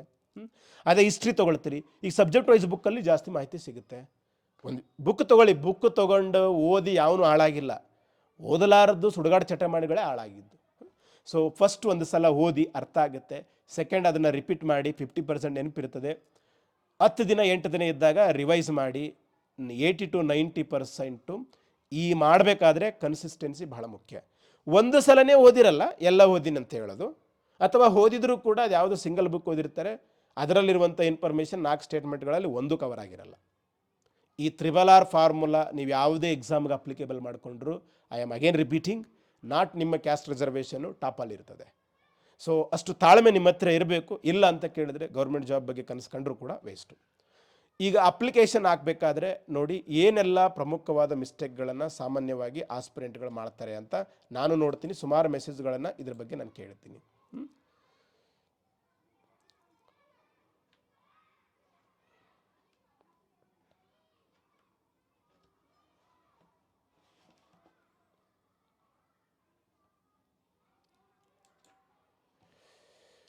ಒಂದು, ನಿಮ್ಮ ರಿಸರ್ವೇಷನ್ಗೆ ಸಂಬಂಧಪಟ್ಟಂಥ ಎಲ್ಲ ಡಾಕ್ಯುಮೆಂಟ್ಗಳನ್ನು ಲಾಸ್ಟ್ ಡೇಟ್ ಒಳಗಡೆ ತೆಗೆದಿಟ್ಕೊಳ್ಳಿ. ನಾಳೆ ಡಾಕ್ಯುಮೆಂಟ್ ವೆರಿಫಿಕೇಷನ್ದಾಗ ನೋಡುವಂಥದ್ದು ಹೆಸರು ನೋಡ್ತಾರೆ, S Vishwaraj son of something, last date ಒಳಗಡೆ ಇದನ್ನು ಎಸ್ ಟಿಕ್, ಇದಷ್ಟೇ ನೆನ್ಪಿಡ್ತಾರೆ. ನೆಕ್ಸ್ಟು ಎಸ್ ಸಿ ಒಳಪಟ್ಟಂಥವ್ರು, ಎಸ್ ಸಿ ರಿಸರ್ವೇಷನ್ಗೆ ಒಳಪಟ್ಟಂಥವ್ರು ಒಳ ಮೀಸಲಾತಿ ಪ್ರಕಾರನೇ ಇರಲಿ. ಕೆ ಇ ಡೈರೆಕ್ಟರು ಈಗಾಗಲೇ ಸ್ಪಷ್ಟವಾಗಿ ಹೇಳಿದ್ದಾರೆ. ಕ್ಯಾಸ್ಟ್ ಇನ್ಕಮ್ ಕನ್ನಡ ಇಂಗ್ಲೀಷ್ ಯಾವುದಿದ್ರೂ ನಡೀತದೆ, ಅದು ಓನ್ಲಿ ಕರ್ನಾಟಕ ಸರ್ಕಾರದ ರಾಜ್ಯ ಸರ್ಕಾರದ ಮಾದರಿಯಲ್ಲಿದ್ದರೆ ಸಾಕು. ನಿಮ್ಮ ಆಜುಬಾಜು ಇದ್ದಂಥ ಮುಟ್ಟಾಡ್ರು ಇಂಗ್ಲೀಷ್ನಲ್ಲಿದ್ದರೆ ಬರಲ್ಲ ಅಂತ ನೆಗೆಟಿವ್ ಹೇಳ್ತಾರೆ, ಅವರು ಮುಟ್ಟಾಡ್ರಾಗಿರ್ತಾರೆ, ಅದಕ್ಕೋಸ್ಕರ ನೆಗೆಟಿವ್ ಹೇಳ್ತಾರೆ. ನೆಕ್ಸ್ಟ್ ಕನ್ನಡ ಮಾಧ್ಯಮ, ಎಸ್ 1ರಿಂದ 10ನೇ ತರಗತಿ ತನಕ ಎಲ್ಲೂ ಗ್ಯಾಪ್ ಮಾಡಲಾರ್ದಂಗೆ, ಇಟ್ ಮೀನ್ಸ್ ನಾನು 3ನೇ ತರಗತಿಗೆ ನಲಿಕಲಿಯಲ್ಲಿ ಬಂದಿನಿ, ನಿನ್ನ ತಪ್ಪೇನಿಲ್ಲ, ಅದು 10 ವರ್ಷ ಅಂತಲೇ ಕನ್ಸಿಡರ್ ಮಾಡ್ತಾರೆ. ನಾನು 9ನೇ ತರಗತಿ ತನಕ ಕನ್ನಡದಾಗ ಓದಿ 10ನೇ ಇಂಗ್ಲೀಷ್ ಮೀಡಿಯಮಲ್ಲಿ ಬರ್ತೀನಿ, ನಿನಗೆ ಕನ್ನಡ ಮೀಡಿಯಮ್ ಬರಲ್ಲ ಸರ್. ಆಲ್ರೆಡಿ ನಮ್ಮ ಹೆಡ್ ಮಾಸ್ಟರ್ ಕೊಟ್ಟಿದ್ದಾರೆ, ಕೊಟ್ಟರು ಪರವಾಗಿಲ್ಲ, ಅವ್ರಿಗೇನು ಗೊತ್ತಿಲ್ಲ. ಹಳೆ ಸ್ಟೂಡೆಂಟ್ ನಮ್ಮ ಸಾಲಿಗೆ ಬಂದಾನ ಯಾವುದೋ ಜಾಬ್ಗೆ ಆಗ್ತಾನಂತ ಕೇಳಿದ್ರೆ ಅಪ್ಪ ಅಮ್ಮನಿಗಿಂತ ಜಾಸ್ತಿ ಖುಷಿ ಪಡುವಂಥ ಅವರೇ ಟೀಚರ್ ಆಗಿರ್ತಾರೆ. ಸರ್ ಬಿ ಆಫೀಸಲ್ಲಿ ಸೈನ್ ಮಾಡಿದ್ದಾರೆ, ಅವ್ರು ಸೈನ್ ಮಾಡ್ತಾರೆ, ನಾಳೆಗೆ ನಿನ್ನ ಜಾಬ್ ಆದಮೇಲೆ ಸಿಂಧುತ್ವ ಮಾಡಿಸುವಾಗ ಅವರೇ ಹೊರಗಾಗ್ತಾರೆ. ನಾಳೆಗೆ ಅನುಭವಿಸುವ ನೋವಿಗಿಂತ ಇವತ್ತೇ ಕ್ಲಿಯರ್ ಆಗಿರಲಿ, ನಾಟ್ ಅಂತ ಕೊಟ್ಬಿಡಿ ಒಂದು ವೇಳೆ ಬಂದಿಲ್ಲ ಅಂದರೆ. ಇದು ನೆಕ್ಸ್ಟು ಗ್ರಾಮೀಣ, 1ರಿಂದ 10ನೇ ತರಗತಿ ತನಕ 1 ವರ್ಷ ಗ್ಯಾಪ್ ಇಲ್ಲಾರ್ದಂಗೆ. ಸರ್ ನಾನು 9ನೇ ತರಗತಿ ತನಕ ಹಳ್ಳಿದ ಕಲ್ತೀನಿ, 10ನೇ ತರಗತಿ ಪಟ್ಟಣ ಪಂಚಾಯತ್ನೋ ಯಾವುದೋ ಪಂಚಾಯತ್ ಇಲ್ಲ, ಬರಲ್ಲ. ನಾನು ಕೂಡ ಅಂಥವನೇ. ಯಾಕಂದರೆ ಹಳ್ಳಿಗಳಲ್ಲಿ 7 ತನಕ ಇರ್ತದೆ. ಪೇರೆಂಟ್ಸ್ ಏನು ಮಾಡ್ತಾರೆ, ಯಾವುದೋ ಹಳ್ಳಿ ಕಳಿಸಿದೆ ಕಲಿಯಲ್ಲ ಅಂತ ತಿಳ್ಕೊಂಡು ತಾಲೂಕು ಮಟ್ಟದಲ್ಲೋ ಒಂದು ನಗರ ಮಟ್ಟದಲ್ಲೋ ಕಳಿಸ್ತಾರೆ. ಆವಾಗ ನಮಗೆ ಆ 2 ವರ್ಷ ಸಲುವಾಗಿ ರೂರಲ್ ಹೋಗುತ್ತೆ. ಕನ್ನಡ ಮೀಡಿಯಮ್ ಅಂದರೆ 95% ಪಿ ಸಿಗೆ ಅಪ್ಲೈ ಮಾಡಿದ್ರೆ ಕನ್ನಡ ಮೀಡಿಯಮ್ ಇರ್ತದೆ. ರೂರಲ್ ಮೀಡಿಯಮ್ ಈಸ್ ಇಂಪಾರ್ಟೆಂಟ್, ಯಾಕಂದರೆ 10% ಪೋಸ್ಟ್ ಇರ್ತವೆ. 10 ವರ್ಷ ಕಡ್ಡಾಯವಾಗಿ ಗ್ರಾಮ ಪಂಚಾಯತ್ ವ್ಯಾಪ್ತಿಯಲ್ಲಿನೇ ಓದಿರಬೇಕು. ನಿಮ್ಮ ಟೀಚರ್ ಕೊಟ್ಟರು, ನಿಮ್ಮ ಬಿ ಒ ಕೊಟ್ಟರು, ಯಾರು ಕೊಟ್ಟರು, ಈಗ ಕೊಟ್ಟರು, ನಾಳೆಗೆ ಡಾಕ್ಯುಮೆಂಟ್ ವೆರಿಫಿಕೇಷನ್ದಾಗ ತೆಗೆದಿಲ್ಲ ಅಂದ್ರೂ ಸಿಂಧುತ್ವದಾಗ ತೆಗೆದು ಕಿತ್ತು ಬಿಸಾಕ್ತಾರೆ. ಲೈಫ್ ಟೈಮ್ ವ್ಯಾಲಿಡಿಟಿ ಇರ್ತದೆ. ಒಂದು ಸಲ ತೆಗೆಸ್ರೆ ಸಾಕು. ಕ್ವಾಲಿಫಿಕೇಷನ್ ರಿಲೇಟೆಡ್ ಡಾಕ್ಯುಮೆಂಟ್ಸನ್ನ ಲಾಸ್ಟ್ ಡೇಟ್ ಒಳಗಡೆ ಇರಲಿ. ಅದ್ರಾಗ ಯಾವುದೋ ಒಂದು ಸ್ಪೆಲ್ಲಿಂಗ್ ಮಿಸ್ಟೇಕ್ ಆಗಿದೆ ಸರ್, ನಮ್ಮ ತಂದೆ ಮುಂದೆ ನಮ್ಮ ಸರ್ನೇಮ್ ಬಂದಿದೆ, ನೆನಪಿಟ್ಕೊಳ್ಳಿ, ನಿಮಗೆ 2 ಡಾಕ್ಯುಮೆಂಟ್ ಕ್ಲಿಯರ್ ಆಗಿರಬೇಕು. ಒಂದು ಕ್ವಾಲಿಫಿಕೇಷನ್ ರಿಲೇಟೆಡ್ ಆಗಿ, ಇನ್ನೊಂದು ರಿಸರ್ವೇಷನ್ ರಿಲೇಟೆಡ್ ಆಗಿ. ಇವುಗಳೇ ಇಂಪಾರ್ಟೆಂಟು. ನೀವೇನು ಯಾರೋ ಎಷ್ಟೋ ಜನ ಕಳ್ಳತನದಿಂದ ಸುಡುಗಾಡಿ ಏನೇನೋ ಸ್ಕ್ಯಾಮ್ಗಳು ಮಾಡಿ ಏನೋ ಅಲ್ಕಟ್ ಕೆಲಸ ಮಾಡಿ ಜಾಬ್ ತೊಗೊಳ್ತಾ ಇದ್ದಾರೆ. ನೀವೆಲ್ಲ ಬಡವ್ರಿ, ನಮಗೆ ಬೇರೆ ಪ್ರಪಂಚನೇ ಗೊತ್ತಿಲ್ಲ. ಓದಬೇಕು, ಓದಿ ಜಾಬ್ ಮಾಡ್ಕೋಬೇಕು. ನಿಮ್ಮ ಉದ್ದೇಶ ಕ್ಲಿಯರ್ ಇದೆ. ನೋಟಿಫಿಕೇಷನ್ದಾಗ ಏನು ಕೊಟ್ಟಾರೆ ಅದನ್ನು ಮಾಡಬೇಡ್ರಿ. ಈಗ ನೇಮ್ ಮಿಸ್ಟೇಕ್ ಇದೆ, ಫಾರ್ ಎಕ್ಸಾಂಪಲ್ ನಂದೆ ಈಗ VISHWARA ವಿಶ್ವರಾಜ್ ಅಂತ ಇದೆ. ನನ್ನ SLC ಮಾರ್ಕ್ಸ್ ಕಾರ್ಡಲ್ಲಿ ಇದು H ಮುಂದೆ A ಬಂದಿದೆ. ನಿಮ್ಮ ನೇಮು ಸ್ಪೆಲ್ಲಿಂಗ್ ಮಿಸ್ಟೇಕ್ ಆದರೆ ತೆಗೆದು ಹಾಕಬೇಕಂತ ಎಲ್ಲಾದರೂ ಆರ್ಡರ್ ಇದೆನಾ? ಆಗೇನಾದರೂ ತೆಗೆದುಹಾಕಿದರೆ ಕರ್ನಾಟಕ ಅಡ್ಮಿನಿಸ್ಟ್ರೇಟಿವ್ ಟ್ರಿಬ್ಯುನಲ್ KET ಅಂತ ಇದೆ. ನಿಮ್ಮ ಬಾಜು ಇರುವ ಮುಟ್ಟಾಳನ್ನು ಕೇಳಕ್ಕೆ ಹೋಗಬೇಡ್ರಿ. ಅವ್ನು ನಿಮ್ಮನ್ನು ಡೈವರ್ಟ್ ಮಾಡೋದಕ್ಕೆ, ನಿಮಗೆ ಓದೋದನ್ನು ಡಿಸ್ಟರ್ಬ್ ಮಾಡೋದಕ್ಕೆ, ನಿಮ್ಮನ್ನು ಹಾಳು ಮಾಡೋದಕ್ಕೆ ಹೇಳ್ತಿರ್ತಾನೆ. ನಂದು ಕೂಡ ಪ್ರಾಬ್ಲಮ್ ಇದೆ. ಏನಿಲ್ಲ ಅಂದ್ರೆ ಈ 12 ಜಾಬ್ಗಳು ಪ್ಲಸ್ ಅಲ್ಲಿ ಡಾಕ್ಯುಮೆಂಟ್ ವೆರಿಫಿಕೇಷನ್ ರಿಜೆಕ್ಟ್ ಆದವು. ಕೇಸಟ್ಟು ನೆಟ್ಟು ಸೇರಿದರೆ ಒಂದು 20-22 ಡಾಕ್ಯುಮೆಂಟ್ ವೆರಿಫಿಕೇಷನ್ಗೆ ಹೋಗಿರ್ಬೋದು. ಒಂದು ಕಡೆ ಅಸಿಸ್ಟೆಂಟ್ ಪ್ರೊಫೆಸರಲ್ಲಿ ಒಂದು ಕಡೆ ಸ್ಪೆಲ್ಲಿಂಗ್ ಮಿಸ್ಟೇಕ್ ಇದೆ ಅಂತ ನಾನು ಹೇಳಿದ ಮೇಲೆ ಒಂದು ಕೋರ್ಟ್ ಅಫಿಡವಿಟ್ ಮಾಡಿಸ್ಕೊಂಬನ್ನಿ ಅಂತ ಅಲ್ಲೇ ಕೊಟ್ಟರು, ಓದಿವಿ. ಕೋರ್ಟ್ ಅಫಿಡವಿಟ್ ಮಾಡಿಸ್ಕೊಂಬಂದು ಕೊಟ್ಬಿಟ್ಟಿವಿ, ಮುಗಿದೋಯ್ತು. ಬ್ರದರ್, ಪ್ರಾಬ್ಲಮ್ ಇರೋದು ನಿಮ್ಮದು ಇದಲ್ಲ, KECT ಪಾಸ್ ಆಗಬೇಕಲ್ಲ. ಇಂಥವನ್ನೆಲ್ಲ ತಲೆಯಲ್ಲಿ ಸಗಣಿ ತುಂಬ್ಕೊಂಡು ಹೋದರೆ ಪಾಸಾಗೋದಿಲ್ಲ. ಅದಕ್ಕೆ ನಿಮ್ಮ ಸ್ಪೆಲ್ಲಿಂಗ್ ಮಿಸ್ಟೇಕು, ನಿಮ್ಮ ತಂದೆ ಸ್ಪೆಲ್ಲಿಂಗ್ ಮಿಸ್ಟೇಕು, ಇಲ್ಲಿ ಫಾರ್ ಎಕ್ಸಾಂಪಲ್ ಇಲ್ಲಿ ಕಲ್ಲಪ್ಪ ಅಂತ ಇರ್ತದೆ, ನಿಮ್ಮ ತಂದೆ ಹೆಸರು ಮಲ್ಲಪ್ಪ ಅಂತ ಇರ್ತದೆ, ಸರ್ನೇಮ್ ಏನೋ ದೊಡ್ಡಮನಿ ಸಣ್ಣಮನಿ ಅಂತ ಇರ್ತದೆ. ಯಾವುದೋ ಮಾರ್ಕ್ಸ್ ಕಾರ್ಡಲ್ಲಿ ದೊಡ್ಡಮನಿ ಸಣ್ಣಮನಿ ಅಂತ ಇರೋದಿಲ್ಲ, ಏನೂ ಆಗೋದಿಲ್ಲ. ಕಲ್ಲಪ್ಪ ಮಲ್ಲಪ್ಪ ಇವ್ರ ತಂದೆ ಮಕ್ಕಳು ಅನ್ನೋದಕ್ಕೆ ಪ್ರೂವ್ ಮಾಡೋದಕ್ಕೆ ನಾಳೆ ಸಿಂಧುತ್ವದಲ್ಲಿ ಕರೆಕ್ಟ್ ಇದ್ದರೆ ಸಾಕು, ಇರ್ತದೆ. It is not A qualification. ನೀವೇನು ಪೇಕ್ ಮಾಡಕತ್ತೀರ? ಸರ್ ನಮ್ಮ ಅಪ್ಪನ ರೇಷನ್ ಕಾರ್ಡ್ನಾಗ ನಿಂಗವರಾಯ್ ಅಂತ ಇತ್ತು, ನನ್ನ ಅದ್ರಾಗ ನಿಂಗಪ್ಪ ಅಂತ ಇದೆ. ರೇಷನ್ ಕಾರ್ಡ್ನ ಬದಲಾವಣೆ ಮಾಡಿದ್ರೆ ಆಯ್ತು. ಮುಂದೆ ರೇಷನ್ ಕಾರ್ಡ್ ಎಲ್ಲಾದರೂ ಕ್ವಾಲಿಫಿಕೇಷನು ರಿಸರ್ವೇಷನ್ ಅಂತ ಕೇಳ್ಯಾರೇನು? ನಾಳೆಗೆ ಸಿಂಧುತ್ವ ಮಾಡುವುದಕ್ಕೆ ಒಂದು ಪ್ರೂಫ್ ಕೊಡಪ್ಪ ಅಂತ ಹೇಳ್ತಾರೆ. ಈಗ ಬರೀ CT ಬಗ್ಗೆ ತಲೆ ಕಡಿಸ್ಕೊಡ್ರಿ. ಸೊ ನೀವು ಯಾವ ಬೆಟಾಲಿಯನಿಗೆ ಆಯ್ಕೆ ಮಾಡ್ಬೇಕು ಅಂದ್ಕೊಂಡ್ರೆ ಅದೇ ಬೆಟಾಲಿಯನ್ನ ಚೂಸ್ ಮಾಡ್ಕೊಳ್ಳಿ. ಆ ಆಯ್ಕೆ ನಿಮ್ಮದೇ ಆಗಿರಲಿ. ಯಾಕಂತ ಕೇಳಿದ್ರೆ ಸೆಲೆಕ್ಟ್ ಆಗಿಲ್ಲ ಅಂದರೆ ಬೇರೆಯವ್ರಿಗೆ ಬೈತೀರಿ. ಫೈನ್. ನೆಕ್ಸ್ಟು, ಸೊ ಅರ್ಜಿ ಸಲ್ಲಿಸುವಾಗ ಮಿಸ್ಟೇಕ್ ಮಾಡೋಕ್ಕೆ ಹೋಗ್ಬೇಡ್ರಿ. ಮಿಸ್ಟೇಕ್ ಮಾಡಿದ ಮೇಲೆ ಅದು ತಪ್ಪೇ ಆಗಿರ್ತದೆ. ಸೊ ಎಡಿಟ್ ಆಪ್ಷನ್ ಕೊಡ್ಬೋದು, ಕೊಡದೇ ಇರ್ಬೋದು. ಕೊಟ್ಟರೂ ಕೂಡ ಅಗೇನ್ ನಾನು ಹೇಳಿದ್ನಲ್ಲ, ಎಡಿಟ್ ಆಪ್ಷನ್ ಕೊಡೋ ತನಕ ನಿಮ್ಮ ತಲೆಯಲ್ಲಿ ಡಿಸ್ಟರ್ಬೆನ್ಸ್ ಇರ್ತದೆ.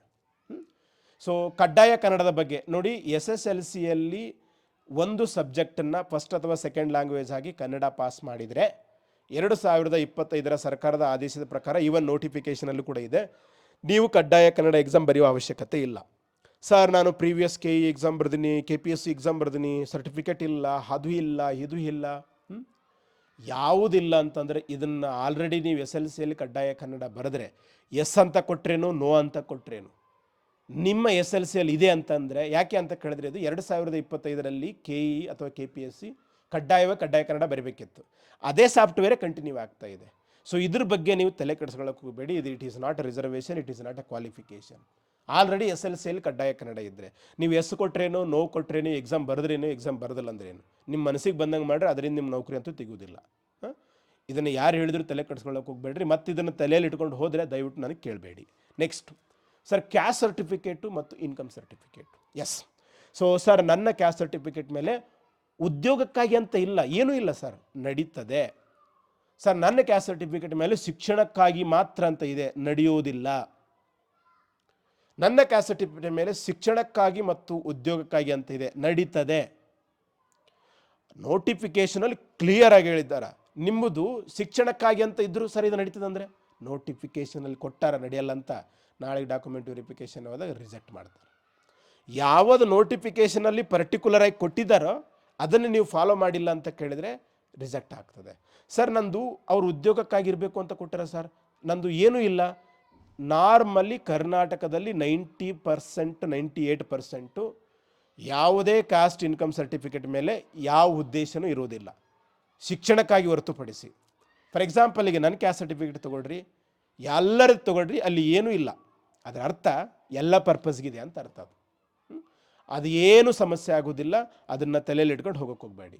ನೀವೇನಾದರೂ ಇವಾಗ ಹೋಗಿ ನಿಮ್ಮ ತಹಸೀಲ್ ಆಫೀಸ್ ಅಥವಾ ನಿಮ್ಮ VA ಮುಂದೆ ಕೇಳಿದರೆ ಅವರು ಕ್ಲಿಯರಾಗಿ ಹೇಳ್ತಾರೆ, ನಿಮ್ಮ ಕ್ಯಾಸ್ಟ್ ಸರ್ಟಿಫಿಕೇಟ್ ವ್ಯಾಲಿಡ್ ಇರೋ ತನಕ ಮತ್ತೆ ಕೊಡೋಕ್ಕೆ ಬರಲ್ಲ. ಆ ರೀತಿ ಉದ್ಯೋಗಕ್ಕಾಗಿ ಅಂತ ನಮ್ಮ ಹತ್ರ ಫಾರ್ಮೆಟ್ ಇಲ್ಲ, ಆ ಥರ ಇಲ್ಲ, ಬರ್ತದೆ ಅಂತಲೇ ಹೇಳ್ತಾರೆ. KEದವರು ಹೇಳಿದ್ದು ಅದನ್ನೇ. ಅವರು ಒಂದು ಹೇಳಿರ್ತಾರೆ, ನೀವು ಇನ್ನೊಂದು ನಿಮ್ಗೆ ಬೇಕಾಗ, ಅನುಕೂಲಕ್ಕೆ ಬೇಕಾಗ ಅದರಲ್ಲಿ ಆಜು ಬಾಜು ವಿಷ ಬಿತ್ತುವಂಥ ಹಿತಶತ್ರು ಇರ್ತಾನಲ್ಲ, ಅವನು ತಲೆಗೆ ತುಂಬ್ಕೊಂಬಿಟ್ಟು ಹಾಳಾಗ್ತೀರಿ. ಸೊ ಅರ್ಜಿ ಸಲ್ಲಿಸುವಾಗ ಏನೇ ಟೆಕ್ನಿಕಲ್ ಇಶ್ಯೂಸ್ ಆದರೆ KE ಹೆಲ್ಪ್ಲೈನಿಗೆ ಕಾಲ್ ಮಾಡಿ. ಅವ್ರು ಕಾಲ್ ಮಾಡಿದಾಗ ಪಿಕ್ ಮಾಡಲ್ಲ. ಪಿಕ್ ಮಾಡಿಲ್ಲ ಅಂದರೂ ಕೂಡ ಅವರಿಗೆ ಮಾಡಿ. ಯಾಕೆ ಅಂತ ಕೇಳಿದ್ರೆ ಅಪ್ಲಿಕೇಶನಲ್ಲಿ ಏನು ಪ್ರಾಬ್ಲಮ್ ಆಗಿದೆ ಅಂತ ಯಾರೋ ಯೂಟ್ಯೂಬ್ ಅವನಿಗೆ, ಟೆಲಿಗ್ರಾಮ್ ಅವನಿಗೆ, ಗೈಡ್ ಮಾಡುವವನಿಗೆ ಗೊತ್ತಾಗೋದಿಲ್ಲ. ಸೊ ಗಮನದಲ್ಲಿಡಿ. ಇನ್ನು ರಿಯಾಲಿಟಿ ಮತ್ತು ಮೋಟಿವೇಶನ್. ಮೈ ಡಿಯರ್ ಫ್ರೆಂಡ್ಸ್, ನಾನು ತುಂಬ ಜನರಿಂದ ನೋಡಿದ್ದೇನೆ, ಸರ್ ನನಗೆ ಹುಡುಗಿ ಕೈ ಕೊಟ್ಟಳು, ಹುಡುಗ ಕೈ ಕೊಟ್ಟ.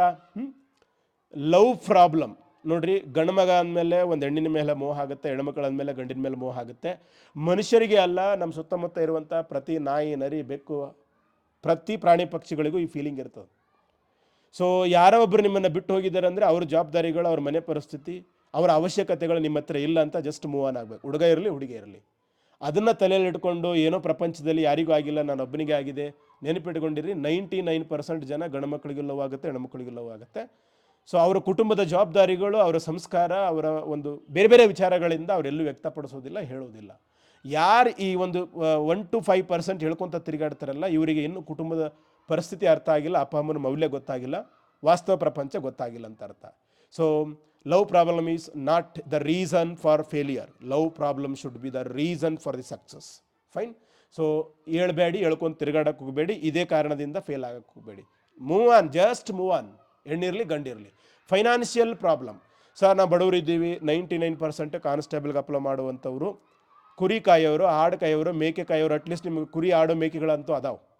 ಅವುಗಳನ್ನು ಮಾರಿದ್ರೆ ಒಳ್ಳೆ ದುಡ್ಡು ಬರುತ್ತೆ. ಕಾಯಿನೋ, ನಾನು ಕೂಡ ಕಾಯ್ತೀನಿ, ನಮಗೂ ಕೂಡ ಅದಾವೆ. ಆದರೆ ಏನೂ ಇರಲಾರ್ದಂಗೆ ಅವತ್ತು ದುಡಿದ್ರೆ, ಅವತ್ತು ತರಕಾರಿ ಮಾರಿದರೆ 500 ರೂಪಾಯಿ ಬರ್ತವೆ, ಬಿಲ್ಡಿಂಗ್ ಕೆಲಸಕ್ಕೆ ಹೋದರೆ 500 ರೂಪಾಯಿ ಬರ್ತವೆ. ಅವ್ರು ಯಾರಿಗೂ ಕೂಡ ನಾನು ಬಡವಂತ ಹೇಳ್ಕೊಂಡು ತಿರುಗಾಡೋದಿಲ್ಲ. ಇವರಿಷ್ಟೆಲ್ಲ ಓದಿಬಿಟ್ಟು ಅವ್ರ ಅಪ್ಪ ಅಮ್ಮನ ಮರ್ಯಾದೆ ಕಳೀತಿರ್ತಾರೆ. 99% ಕಾನ್ಸ್ಟೇಬಲ್ಗೆ ಓದುವಂಥವ್ರು ಬಡವರೇ ಇರ್ತಾರೆ. ಯಾರು IAS ಆಫೀಸರ್ ಮಕ್ಕಳು, VIP ಮಕ್ಕಳು ಇರೋದಿಲ್ಲ. ಹೇಳ್ಕೊಂಡು ನಿಮ್ಮ ಅಪ್ಪ ಅಮ್ಮನ ಮರ್ಯಾದೆ, ನಿಮ್ಮ ಮರ್ಯಾದೆ ಕಳ್ಕೊಬೇಡಿ. ಬಡವರಿಗೆ ಇರಬೇಕಾಗಿದ್ದು ಒಂದು ದೊಡ್ಡದು ಸ್ವಾಭಿಮಾನ. Next family problem. ನಿಮ್ಮ ವೈಯಕ್ತಿಕ ಕುಟುಂಬದ ಮರ್ಯಾದೆಯನ್ನು ನೀವೇ ಕಳಿತೀರಿ. ಏನೇ ಫ್ಯಾಮಿಲಿ ಪ್ರಾಬ್ಲಮ್ ಇರಲಿ ಅದು ನಿಮಗೆ ಅರ್ಥ ಆದರೆ ಸಾಕು. ಒಂದಲ್ಲ ಒಂದಿನ ಸಮಯಕ್ಕೆ ತಕ್ಕ ಹಾಗೆ ಬದಲಾವಣೆ ಆಗ್ತದೆ. ಸರ್ ನನಗೆ ಕಾನ್ಸಂಟ್ರೇಷನ್ ಬರ್ತಾ ಇಲ್ಲ, ಭಯ ಆಗ್ತಾ ಇದೆ. ಕಾನ್ಸಂಟ್ರೇಷನ್ ಯಾರಿಗೂ ಬರ್ತಾ ಇದೆ ಅಂತ ಯಾರು ಹೇಳ್ಕೊಳ್ಳಲ್ಲ.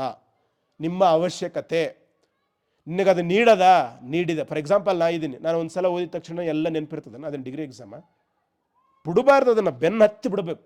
ನಮ್ಮ ಮೈಂಡಲ್ಲಿ ಇದೊಂದರ ಕಡೆಗೆ ಫೋಕಸ್ ಇದ್ದಾಗ ಕಾನ್ಸಂಟ್ರೇಷನ್ ಬರುತ್ತೆ. ನಾನು ಇದನ್ನು ಫೋಕಸ್ ಮಾಡುವಾಗ ಯಾವುದೋ ಹುಡುಗಿ ಬಗ್ಗೆ, ಯಾವುದೋ ಹುಡುಗನ ಬಗ್ಗೆ, ಎಲ್ಲೋ ದಾಂಡೇಲಿದಾಗ ಟ್ರಿಪ್ ಮಾಡೋವನ ಬಗ್ಗೆ, ಊರಲ್ಲಿ ಉಸಾಬರಿ ಮಾಡೋವನ ಬಗ್ಗೆ, ಧಾರವಾಡಕ್ಕೆ ಹೋಗೋದು, ಧಾರವಾಡದಾಗಿದ್ದಾಗ ಊರ ಬಗ್ಗೆ ಚಿಂತೆ ಮಾಡೋದು, ಊರಿಗೆ ಹೋಗೋದು, ಊರಾಗಿದ್ದಾಗ ಧಾರವಾಡ ಬಗ್ಗೆ ಚಿಂತೆ ಮಾಡೋದು. ಇವ್ಯಾವ ಎಕ್ಸಾಮ್ ಪಾಸ್ ಆಗಲ್ಲ, ನೀವು ತಲೆಗೆಟ್ಕೊಂಡಿರಿ. ಮೇಬಿ ನಾನು ಹೇಳುವಂಥದ್ದು ನಿಮಗೆ ರ್ಯಾಶ್ ಅನಿಸ್ಬೋದು. Don't worry. ಇರುವ ಸತ್ಯವನ್ನು ಹೇಳಿ ಅದರಿಂದ ಹೊರಗಡೆ ತಂದರೆ 10,000 ಜನರಲ್ಲಿ 10 ಮಂದಿ ಹೊರಗಡೆ ಬಂದರೂ ಸಾಕು. Fine. So sir, Dharwad, Bijapur, ಬೆಂಗಳೂರಲ್ಲಿರೋರಿಗೆ ವಿಶೇಷವಾಗಿ ನೀವಲ್ಲಿ 4-5 ವರ್ಷ ಇರುವಂಥದ್ದು ಜಾಬ್ ಮಾಡ್ಕೊಂಡು ಬರ್ರಿ ಅಂತ. ಧಾರವಾಡ ಕರ್ನಾಟಕದಲ್ಲೇ ಇಲ್ಲಿರುವಂಥ ವಾತಾವರಣ ಸಿಗೋದಿಲ್ಲ, ಇಲ್ಲಿ ಸಿಗುವಂಥ ಸೌಲಭ್ಯಗಳು ಸಿಗೋದಿಲ್ಲ.